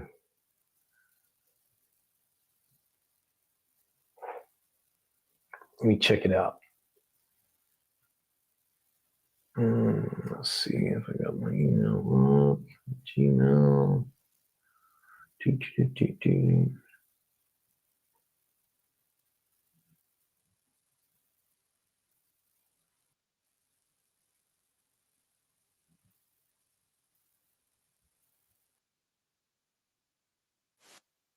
Why?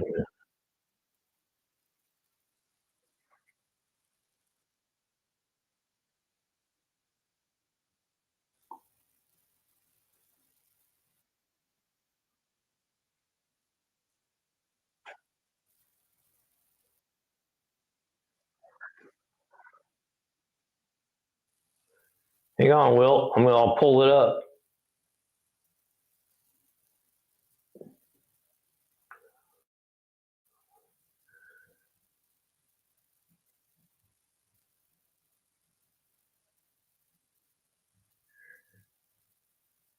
You guys don't see Easy Money on the chat?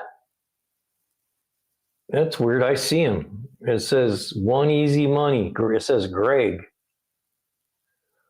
You guys don't see him? Well, that's weird.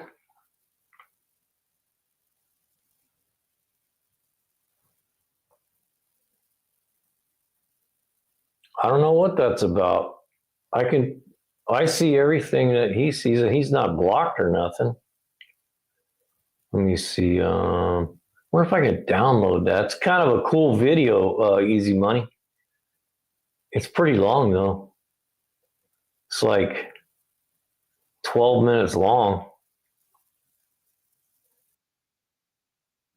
See if I can speed it up. There's a spot where they.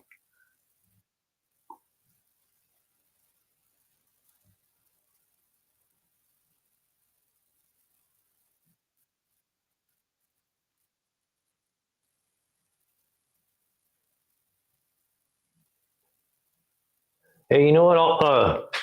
Easy Money. I'll try to download that as a video and see if I can shorten it up, and maybe we'll try to play it as a video instead of just a screen share. We'll do that on the next live. I love Comets. One of my favorite cars. I got a 73. Here, let's show everybody, though. At least they can see it, you know? Let's see. Let's do this. Getting better at these little buttons.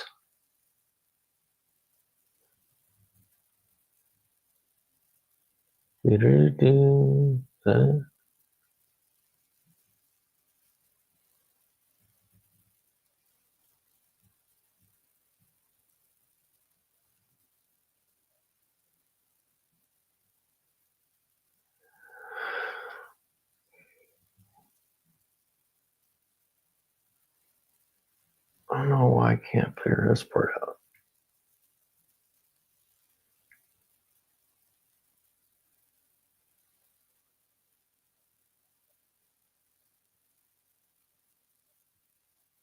Hang on, guys. I'm trying to bring something up on the screen here.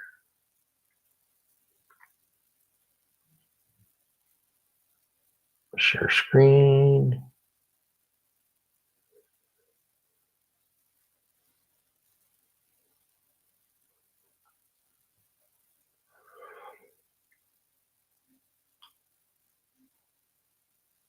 We can just let this play in the background, Easy Money. Let's get it playing. Away from where we left from. As soon as we pull up to the light, I remember Russ.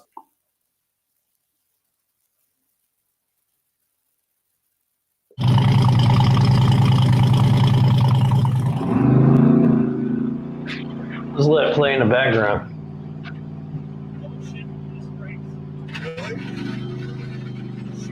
Yeah. Where's he going? Where's he going? Oh, shit, Yeah, shit. it is a Comet. The video says brake failure.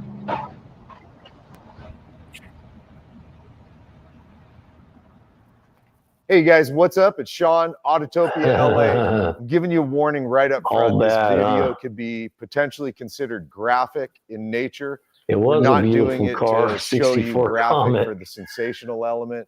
I want to use this opportunity. I got what a happened last 73 December Comet to, sitting in the while we backyard. It's got entertain a you, to factory also 302 in educate you a it. bit, because there was a lot It was of my learning daughter's cues first car. on this video. When she was For any of you 16. that follow the channel, you know I was involved in an Wow, look at accident that. during What a the shoot shame, a huh? while back. December Damn. 17th is the exact date, and I I'll would never cry. forget that date because it was an impactful day.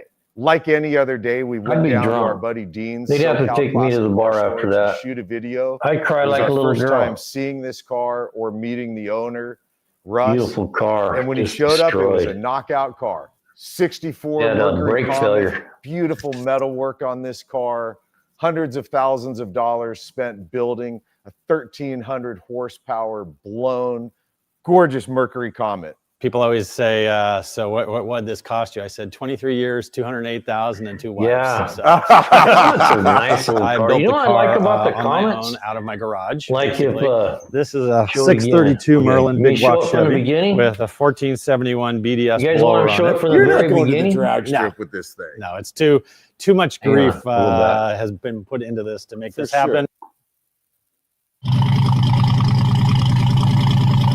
There you go. Throttle stud.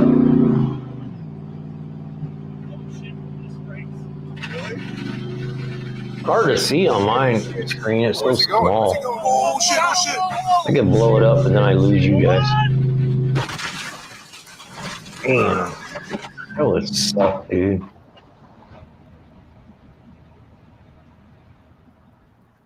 Hey guys, what's up? It's Sean, Autotopia LA. I'm giving you a warning right up front. This video could be potentially considered graphic in nature. We're not doing it to show you graphic for the sensation. I tell you what I like about those Comets. Use this opportunity. You can what get happened like last a- December to while Like we a entertain you, to also 71 through like educate a you bit, 'cause there was a lot 75 of learning Mercury cues Comet. on It this looks video. just like the For any of you that follow the channel, the you know I was Ford, involved in an accident what am I during wanting a to shoot say? a The while Ford, back. December 17th is the exact date. Maverick. They look like a Maverick. Because it was an impactful And you can day. buy them for Like like any other day, $2,500 we bucks. went down to our buddy Dean's SoCal They're a Classic poor Car man's Storage to hot shoot a rod. video.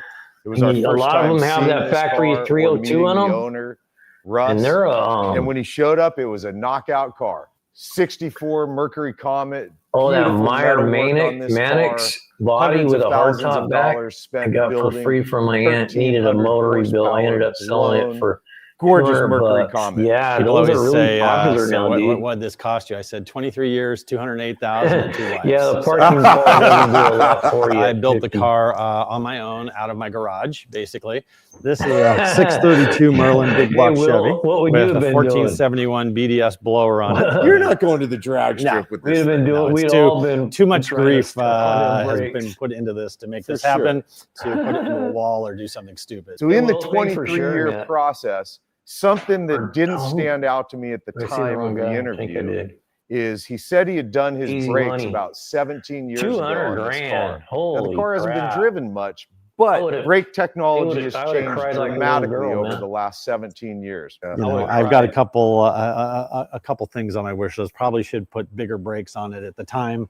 You know, you got to remember 23 years ago, no one had That's know, pretty cool. 700 horsepower. You know what? That's a good Hellcats and, idea, you know, Will. you know, Or 1,000 easy money. I think we horsepower to should the rear try wheels doing with that. what, Start you having know? a couple So of videos. we while get all we're our doing the beauty live. That's shots, kinda we cool. get all the B-roll, and we do our It's kinda interview. nice Now it's time to to do go that. for our drive, where we're just doing casual rolling shots. We Our can roller actually shots are share typically video, speed too. limit or close to it. You know, nothing radical on You our guys should rollers. see the And so we get in a car that has TT harnesses. video I did tonight. It's pretty fun. And I put on my lap belt, as does Russ. 200,000 Just though, doing man. casual driving, no big deal. Lap My belt's house just is well, fine. yeah, my Is house it is okay to worth more put than that, but should I not just by leave the horse much. and sit against him? Yeah, that's what I do. I just spread them apart. Gosh, highly that's a lot of recommend bones going to be forward. losing on You guys over Put on your harnesses. failure like If you that. don't have Hopefully you had harnesses, I some highly decent recommend putting insurance. them on.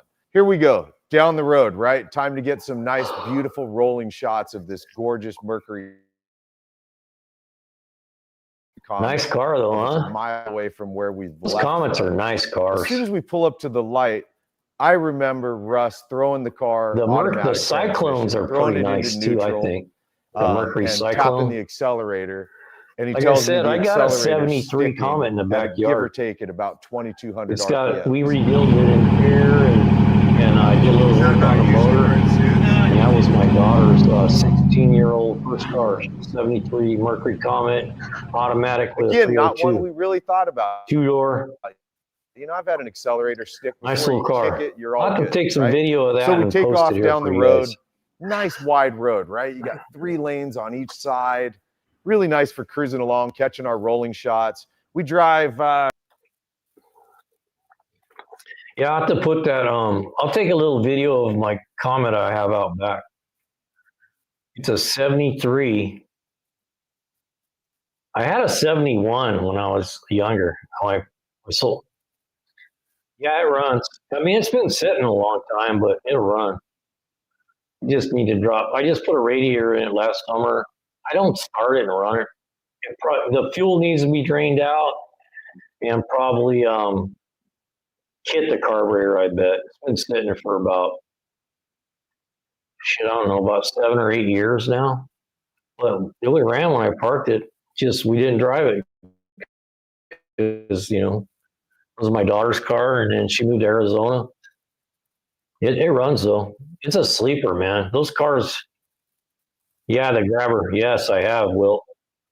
Those are really kind of a sought after car. Those Maverick Grabbers with a 4-speed.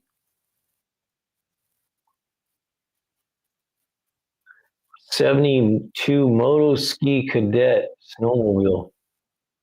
But started having problems, so I jumped. I don't know. I'm not a snowmobile guy.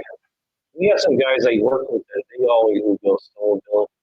I hear them talk about, how they get stuck and they have to dig them out and drag them out. I'm like, that don't sound like any fun to me. Nope. It's like, I never was in the flow of I want to work this stuff all week long and then go play in the snow and have to get out and like change drive shafts and blown up trannies and stuff. No, I don't want to do that. That don't sound like any fun. You sounds funny. Like the audio sounds funny?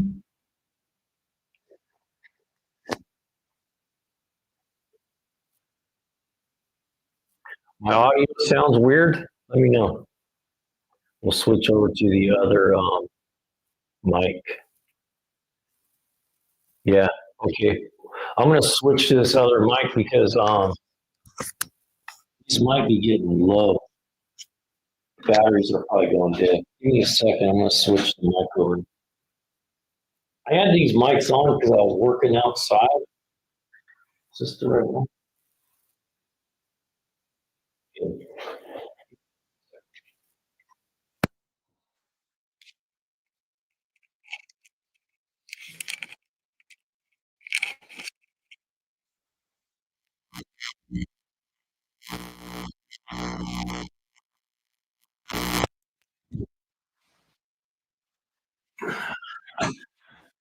You guys hear me? Oh, yeah. Let me turn this mic off. If this is still on. Trying to figure out this mic thing. I'm getting better at it. I gotta turn this off. Yeah. Everything over there.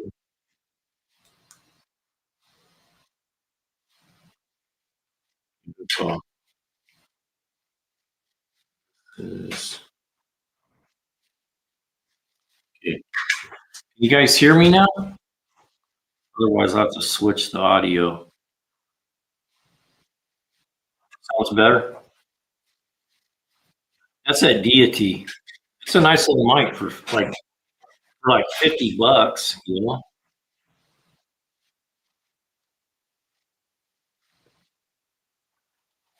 All right.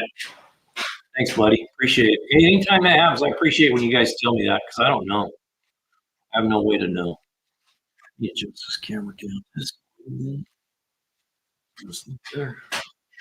I'm getting better at this camera stuff. Man, when I first started doing this, I had a heck of a time with the cameras. I mean, in this house, still a lot of dirt roads in the country. I don't mind going out running around in the hills, but what I don't like is these guys I used to work with, you know, they go on these trails with their four-wheelers, and you hear them come back on Monday like, yeah, man, we blew up the rear end, and we had to get so and so. He brought us up another rear end, and we had to change out the drive shaft, and we snapped an axle, and I don't sound like any fun to me, man. I want to go. I don't want to work on stuff while I'm out trying to have fun. I like four wheelers better. I want to get me a side by side. I've been wanting a side by side for a while. Those things are crazy. I mean, they are crazy. I'm lagging. I wonder what that's about. All that can be is the internet.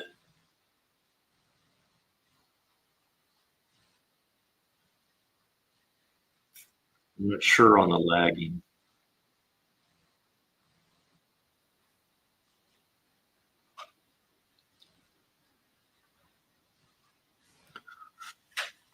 I went to work for a guy for a couple of days that he had a company where he would rent out these side by sides for companies where they would come, their whole crew would come and they would ride side by sides for the day.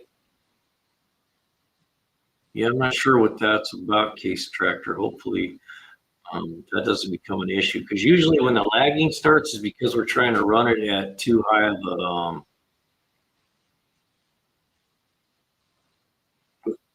we're running it at 1080. They say if you don't have good internet, the 1080 can cause some problems.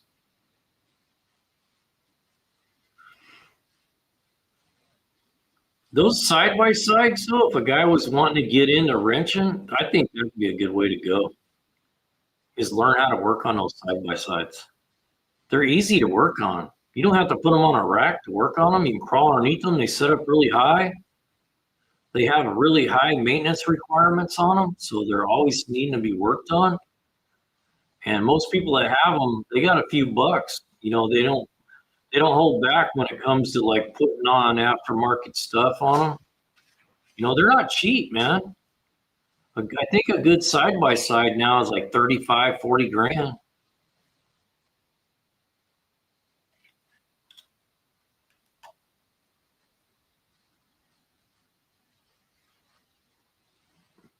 Yeah, no, out in 34,000. That's what I thought. They're getting up there. It's like buying a pretty nice car anymore. You know, I mean, if you can afford a $35,000 side by side, you can afford to do some work on it. This guy I was talking about out here in California, he had I was going to go to work for him, but he promised me a bunch of stuff. And then when I got there and worked a couple days, it was his shop was set up all funky, and it was just not, it was not organized, man. I couldn't do it. I'm like, I'm not going to work on the ground and not have a toolbox.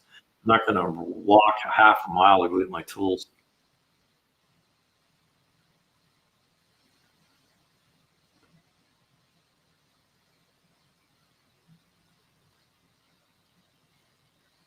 Yeah, well, that's what I was going to say. Where my daughter is in Tennessee, they drive them on the road, and they drive them in Arizona like that too.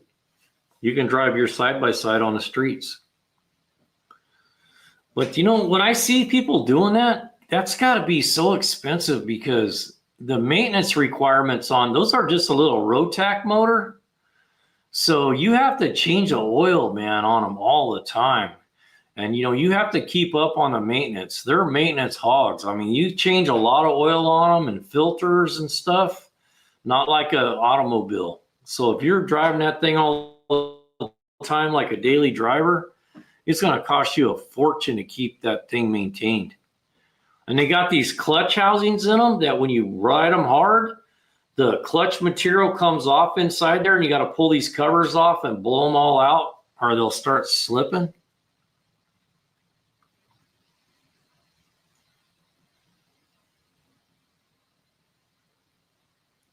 Yeah. Yeah, they got those constant velocity transmissions. But man, the horsepower ratings are up there on those things. The guy I was working for, he had these like Fox suspensions put under some of them that had a electronic, real long travel shock absorbers on them that were all electronically done. You could drive these things under conditions that you could just blow your mind, man. They've jumped these things and have them 25, 30 feet in the air.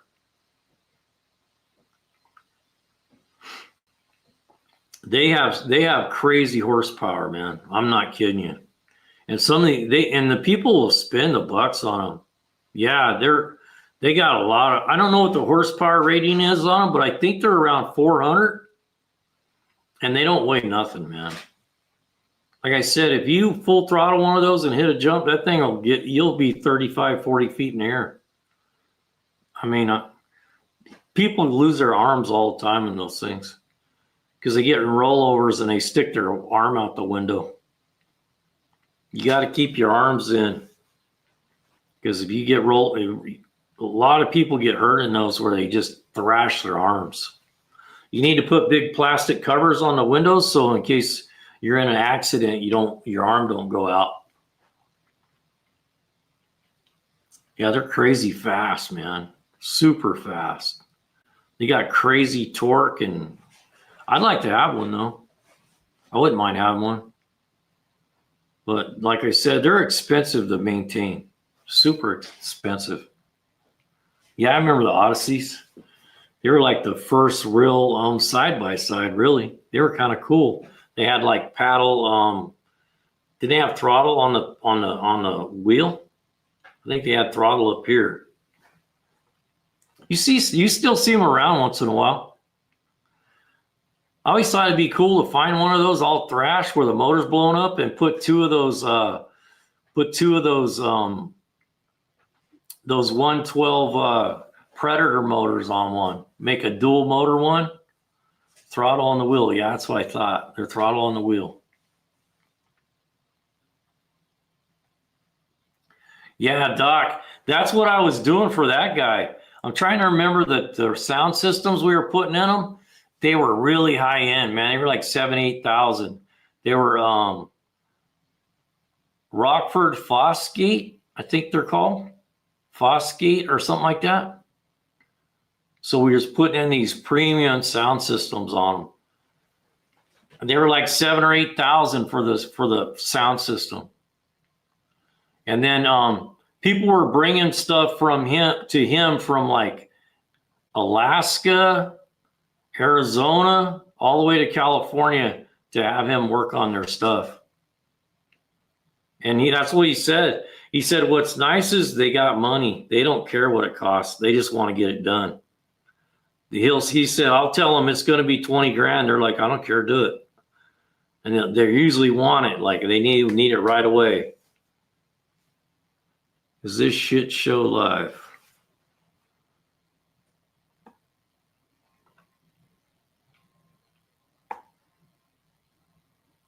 Not for you, it's not.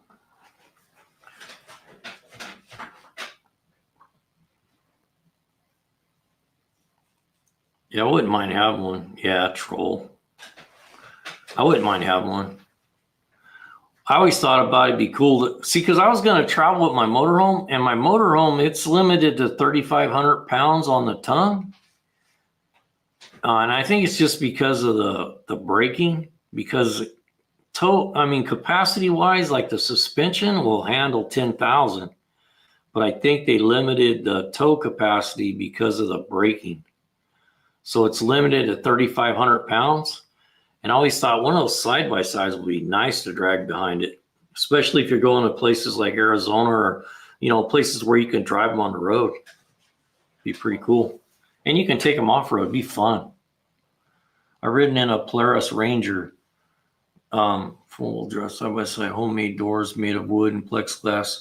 My dad's friend's vehicle. When doors close, it's loud inside. I think he said it goes 45 miles per hour.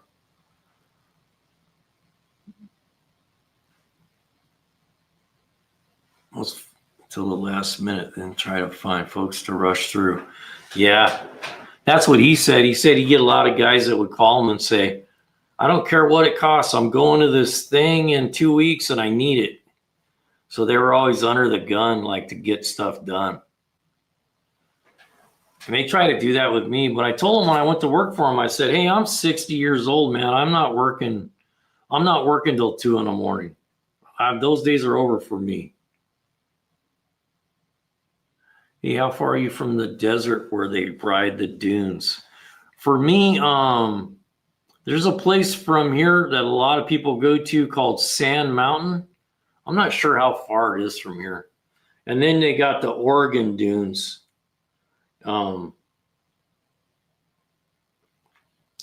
Let's see how far it is. I think Sand Mountain's is in Nevada. Yeah, it is in Nevada. So Sand Mountain is about a 4-hour drive for me. 4 hours of Sand Mountain from where I'm at. Sand Mountain is a pretty popular place that people go and ride in the sand. And then they have the Oregon dunes. They're not that far away.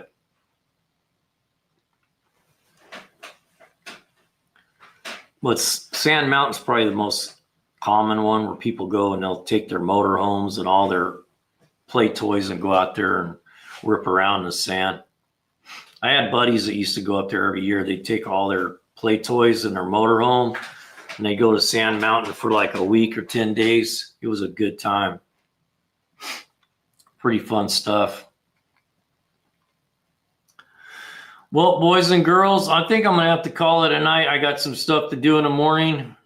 Hey, Tex MC. Sorry, I'm just getting ready to end the live, brother. Welcome from Northeast Texas. Welcome to you, brother. Good to have you here. How's everything in Texas?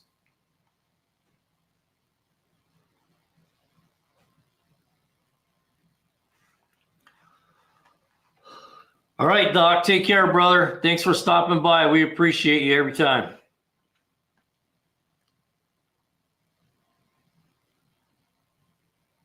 Yep, I'm off tomorrow. What is today? You guys getting a cold front right now?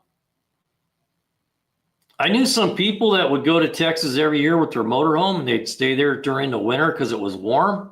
But they said,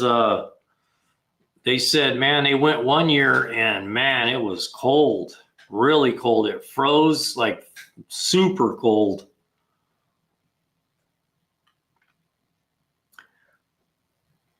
Hey, thanks, Doc.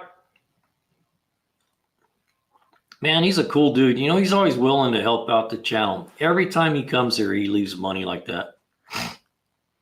20s in the morning. Hey, Doc, thank you so much. Appreciate it. I really do. I really, really do. It helps me be able to buy this stuff. And I'll be able to get, because of what he did last time and this time, I'm going to get one of those chargers to give it away. 20s in the morning, but I'm still going fishing. Hey, Texas MC, go check out that torch that we have in the description tonight. They got these real nice torches now, and we got the link for it. You can get one from Amazon, but they take pellets. I'm gonna get 2 for when I go fishing. I was in Tennessee year before last. We went fishing in December, and it was 18 degrees. I was freezing to death, man. I was frozen. So like they got these pellet stove heaters now. They got a glass tube that goes up like this, and they're like a rocket stove. You put pellets in them. They're super cheap to operate, and you can get them for like, I don't know what the one on Amazon is. I think it's like $120 somewhere. I'm not sure. You'll have to look at the link. But it's pretty cool. I operated one tonight for the live when we first started, but they're available. Yeah, do that. It's pretty cool. I thought what they'd be cool for is for fishing, because if you have one sitting right in front of you, you can see, because it has the globe glows real nice, so you can see when you're like, you know, putting your lures or tying bait on or stuff. And then if your hands get cold, you can just put them up above the top of the tube, and it's super nice warm, man. And they burn like 2 hours on like 32 ounces of pellets. And the pellets, you can get them at Tractor Supply, and they're like $8 for a 50-pound bag. So they're super cheap to operate. I got one, and I think I'm going to get a second one, because I want to be able to go catfishing at night and put one on one side and one on the other where I'm nice and warm. And then maybe the smoke and the heat will keep the mosquitoes away during the summertime. Because, man, here in the summer, the mosquitoes are horrendous, man. They're bad. Can't even hardly fish sometimes. They're so bad.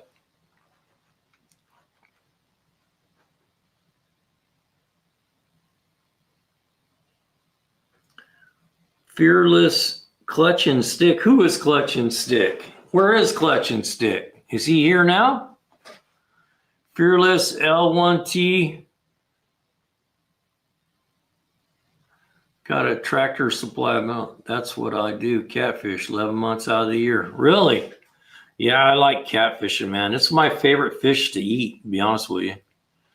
People are always talking about trout. No, man. If you've never had a good catfish, you've never had catfish. I just looked up, and they use silicate glass, Peronese with, They use pearl silicate glass. Oh, dude. All right, man. Fearless is Clutch and Stick. Welcome back, brother. How you been?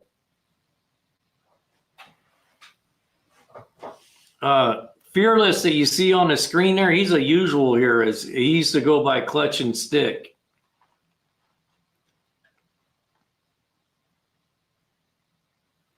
Good to see you. I haven't seen you in a bit. I've been busy too, man. I haven't had time to do the lives between my job and me working on the website and trying to get some videos done and doing other platforms. Hey, when you get a chance, Clutch, I have a hard time not calling you Clutch and Stick now. When you get a chance, Fearless, go check out our description. We got the Shopify all set up. So we have merch now for Go Big merch, Go Big hats, Go Big shirts, hoodies. I did some biker stuff, some biker apparel, some cool hats, whites, blacks, whites with green lettering, black with green lettering, a couple really cool biker designs.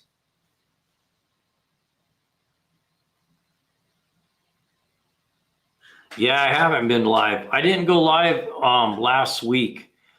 I was like, I was really beat up, man, after working last week. And so I was supposed to go live on Thursday, and I was just beat, man. And then Saturday, I got busy doing some side work I had going on. So I missed Saturday.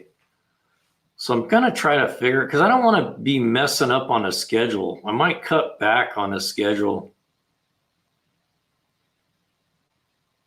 I might cut back a little bit on the schedule and maybe we'll do Thursday nights and Saturday mornings or something like that. And I'm thinking on Saturdays, I'd like to do like question and answers. Trying to figure out how to get that figured out. We get enough, I'm trying to figure out how we get enough traction in the room to do question and answers, because I'd like to get that going. It's nice to, and everybody likes to do the trivia on Friday nights. So we might move that one to Thursday night and just start doing Thursdays and Saturdays until I'm done working. I'm only going to work till about May, I think. So after May, I'll be done for the year.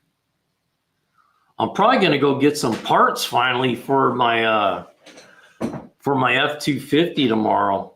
I've been putting that off. I've been broke, man. Because I've been off work for 5 months. So I miss that income when I'm not working. So I haven't had any extra money to be buying car parts with, but I just finally got a decent paycheck. So I'm going to go get all my brake parts for that F-250. I just need to do rear brakes on it, do a master cylinder on it, put a coolant recovery bottle on it, and a windshield washer bottle, and it's ready to go. There's not a lot of work that needs to be done. It's just sitting there waiting for me to finish it up. I think I'm thinking about selling that diesel though. I think I can get like $12,000 for it, I'll bet. It's a 92 F-250 two-wheel drive with a 7.3 super cab, not a crew cab, but a super cab. But it's two-wheel drive. It's surprising what they're selling those trucks for now. I'm just blown away. I seen one sell last month for $15,000. Nothing fancy, man. Just an OBS body style 92 F-250 with a 7.3 in it. That 7.3 is a good motor, though. I mean, there's no better motor. Yeah, it's an older one, though, a 92.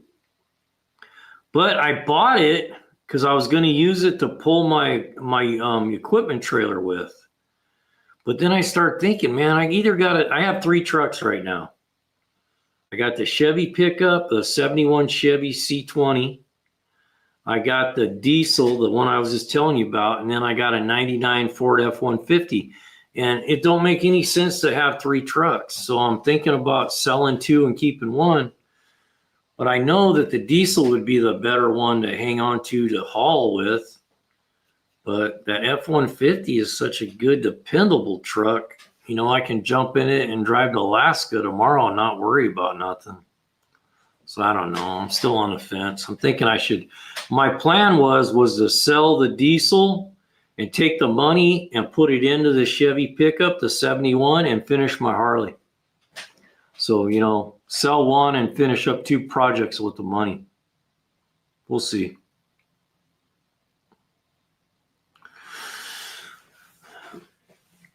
I got more projects than I have coin right now. That's the problem. I've been trying to get something going on these other platforms to get some money rolling in. It's working out a little bit. We just keep chipping away at it is me. It is me, and you're getting a piece of coal now. You're getting a lump of coal in your stocking.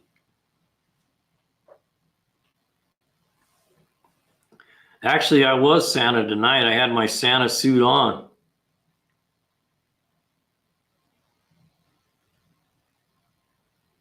I'm just messing with you. You didn't do nothing. I used to just tell everybody, they say, hey, Santa. I'd say, you better watch it who you say, who you're playing with here. Santa will bring you you'll get a grape in your stocking.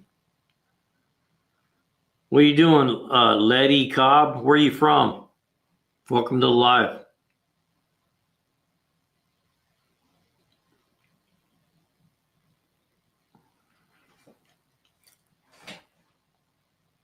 Yeah, hobbies are expensive.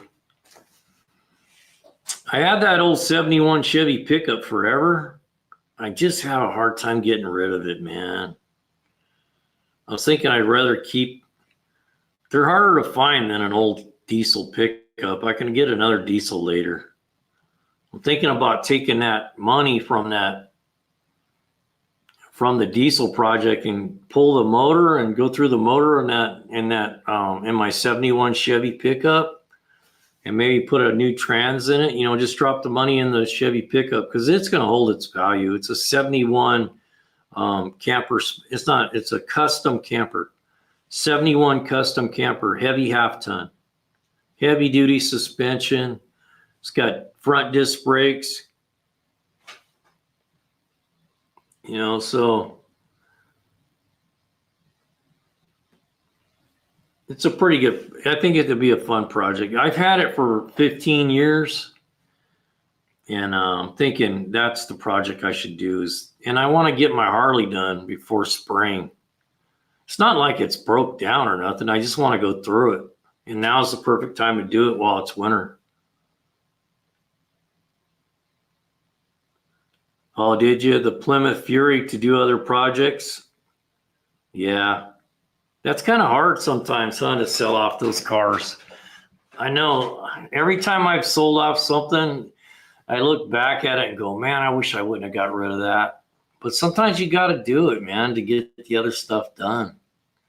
I have a bad habit of getting about 10 projects going. I can't finish any of them because I don't want to get rid of anything. This season I bought 2 Harleys. I bought a pickup.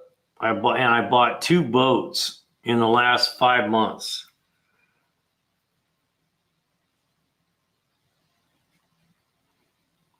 Yeah, I bet. I had a 51 Chevy pickup 3100 that I sold, and man, still makes me sad when I think about it. I was young. My kids were little. I got pictures of my daughter sitting up on the hood. And I've looked for that truck. If I ever find it, I'm going to buy it back. I regret selling it. It's kind of a neat story though, man. The guy, it was a 51. And a guy kept coming to my house trying to buy it from me. And I was like, it's not for sale, man. I got parts for it. I'm putting a motor in it. And then finally he came over. He goes, I'm just going to tell you the truth. He goes, my grandpa bought that truck brand new in 1951. He goes, I gave it to my brother. And then my brother traded in at a used car lot for another car. And I go, yeah, that's where I bought it, was from a used car lot. And he goes, I know that's the truck because it had a sticker in the window that he recognized. And he goes, man, if you ever decide to sell that, please let me know. So I kept that thing, and it was like 10 years later, I bought a house, and I didn't want to bring all this broken down stuff to my new house. And I said, you know what? I'm going to sell that truck, man. So I told my wife, I said, do you still got the number of that guy? And man, she kept everything. She goes, yeah, I got it. I go, really? And so I called him and I said, hey, I don't know if you still remember me. I said, and I asked him if this was his name. And he goes, yeah. And I said, I'm the guy that had that old pickup that would belong to your grandpa. And he goes, yeah. And I said, well, I'm going to sell it. He goes, and I go, I told him what I wanted for it. He goes, sold. He goes, I'll be there tomorrow. Consider it sold. So he came and picked it up. So it was kind of nice. It made me feel good inside that I was able to give it back to the grandson of the guy that bought it brand new. Yeah, he was after it, man. He wouldn't let up. About every 6 months he'd stop by. And I kept telling him, man, it's not for sale at any price. I don't want to sell it. He was getting to the point that it was getting obnoxious, you know. And then finally he said, I'm just going to tell you. He goes, that's my grandpa's truck. I got to get that truck back. Yeah, it's nice when you make the sale and you know that you gave it to somebody that really appreciates what it is, you know? It makes it nice. I just sold a Road King to a guy and I was really happy about the sale because he was so stoked about getting the bike. He was really excited. He was like, man, this is the nicest bike I've ever owned and I love it. And I was happy because I didn't like it. The bars sit too low for me, and I'm a big guy, you know. I like to have my arms up high when I'm riding, and I wasn't happy with it because of the way the bars were set up. They had like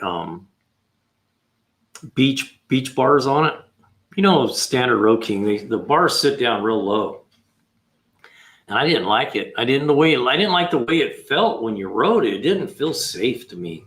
I like having my bars up here.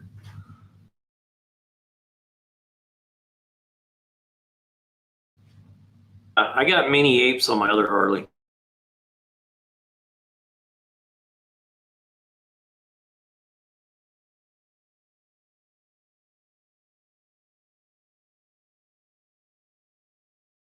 Looks like the video just kicked out for a second.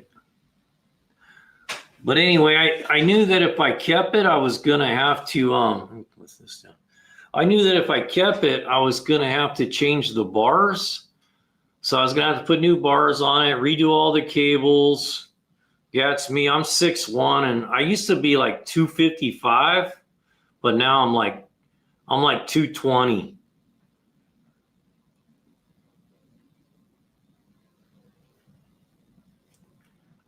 So I was going to have to do a lot to it to make it comfortable for me. So I just sold it.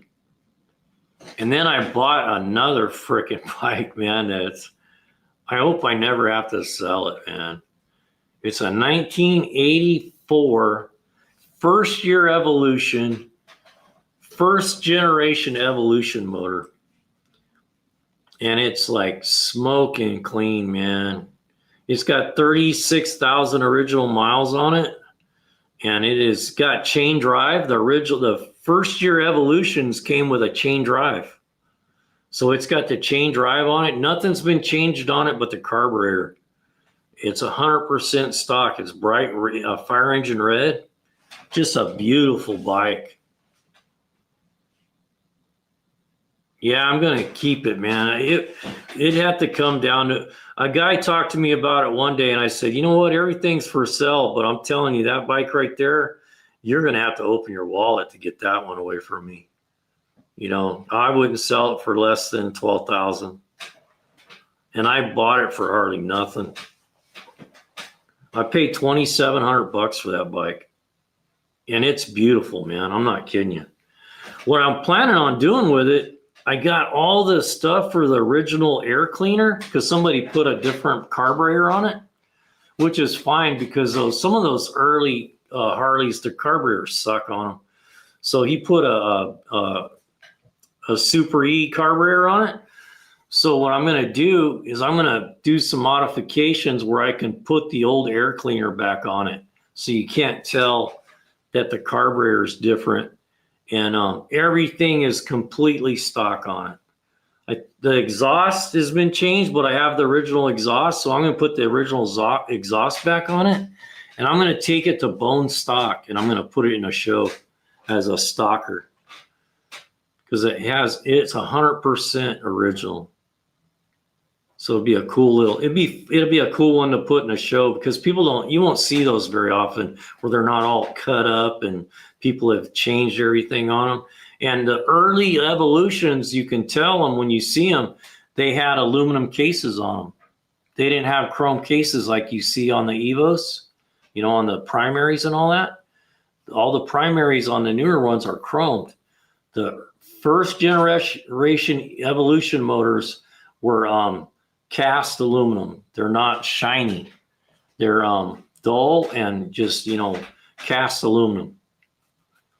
You can buff them out though. You can buff them until they shine like chrome, but they're not chrome. They're aluminum. I'll have to drop some pictures for you guys on that bike. It's a nice bike. I'm not kidding you. When I went to get it, I couldn't wait to get there, man. I thought the guy was going to bail on me because he was over on the coast and I live in, Northern California, and he was on the coast and I seen it online and I talked to him about it. He sent me the pictures and he wanted more for it than that. But when I got over there, I talked him down on the price. But the whole time I was talking him down, I would have paid full price for it, man. I couldn't wait to get that thing in my trailer, man. It was just a bargain of it. It was a steal. I paid $2,700 for it. It's probably, to me, it's worth $12,000. I wouldn't take less than $12,000 for it. But I don't know if I get $12,000. I think I want to keep the price up there so nobody will buy it from me. But it's red. It's a bagger. It's got nice red bags on it. It's got a Batwing fairing on it. All original. 100% stock too, man. And it's got the chain drive. You see a lot of people switching everything over to chain drive now. But it has a chain. Oh, here's the cool thing. I don't know if I got it right here. It came with a toolkit. It had the original toolkit with it that it came with. And the tools actually say Harley Davidson on them. And I got a screwdriver. Those multi-tip screwdrivers that you can buy? It's one of those, and it says Harley Davidson right in the plastic of the screwdriver. Bright red screwdriver. It's freaking awesome. I've showed those on here before, but all the original tools that came with the bike in 1983 were still with the bike. And the guy kept it in his garage. It'd never been outside. It's like smoking clean. I just washed it and waxed it. It looks like you painted it. It's got like a little bit of metal flake in it. Yeah, it is badass. Like I said, I was so lucky to get that bike. I couldn't wait to get over there. I was chomping at the bit the whole drive over going, man, I hope somebody doesn't get there before I do. I was like, as soon as he told me he'd be there, I was in the car on my way. I had to rent a trailer because my trailer wasn't ready. But I tell you, if you ever need to go get a bike, just rent one of those trailers from U-Haul. U-Haul has a motorcycle trailer that's made for motorcycles. It's $14 a day. I've done it a few times now. Like, even if you need to haul something, like something heavy or, something really heavy, just go get one from U-Haul. They're $14 for the day. And they have a built-in ramp on them, so it's easy to load them. It was a sweet deal. My girl taught me that. She goes, call U-Haul. I'm like, what? Because I didn't have my trailer ready. And I was scrambling because I was like, I got to go, man. I got to get over there. This guy's going to sell that thing. The first person that sees that bike's going to buy it. And I said, I want to be the first one there. And I was messing around with my trailer. She goes, just go get a trailer from U-Haul. Don't quit messing around. So I called them, and sure hell, man, you can rent a trailer for U-Haul that's made just for hauling a motorcycle.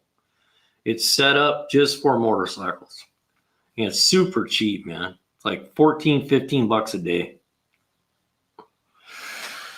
All right, boys and girls, I'm going to call it a night. Hey, Tex MC. Hey, thanks for being here.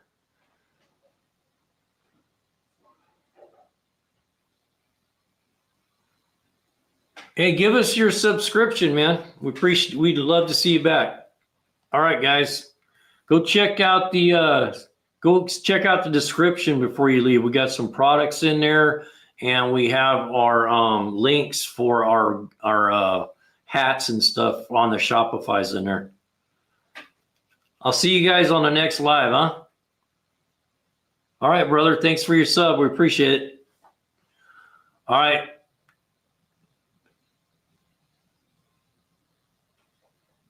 Talk to you later.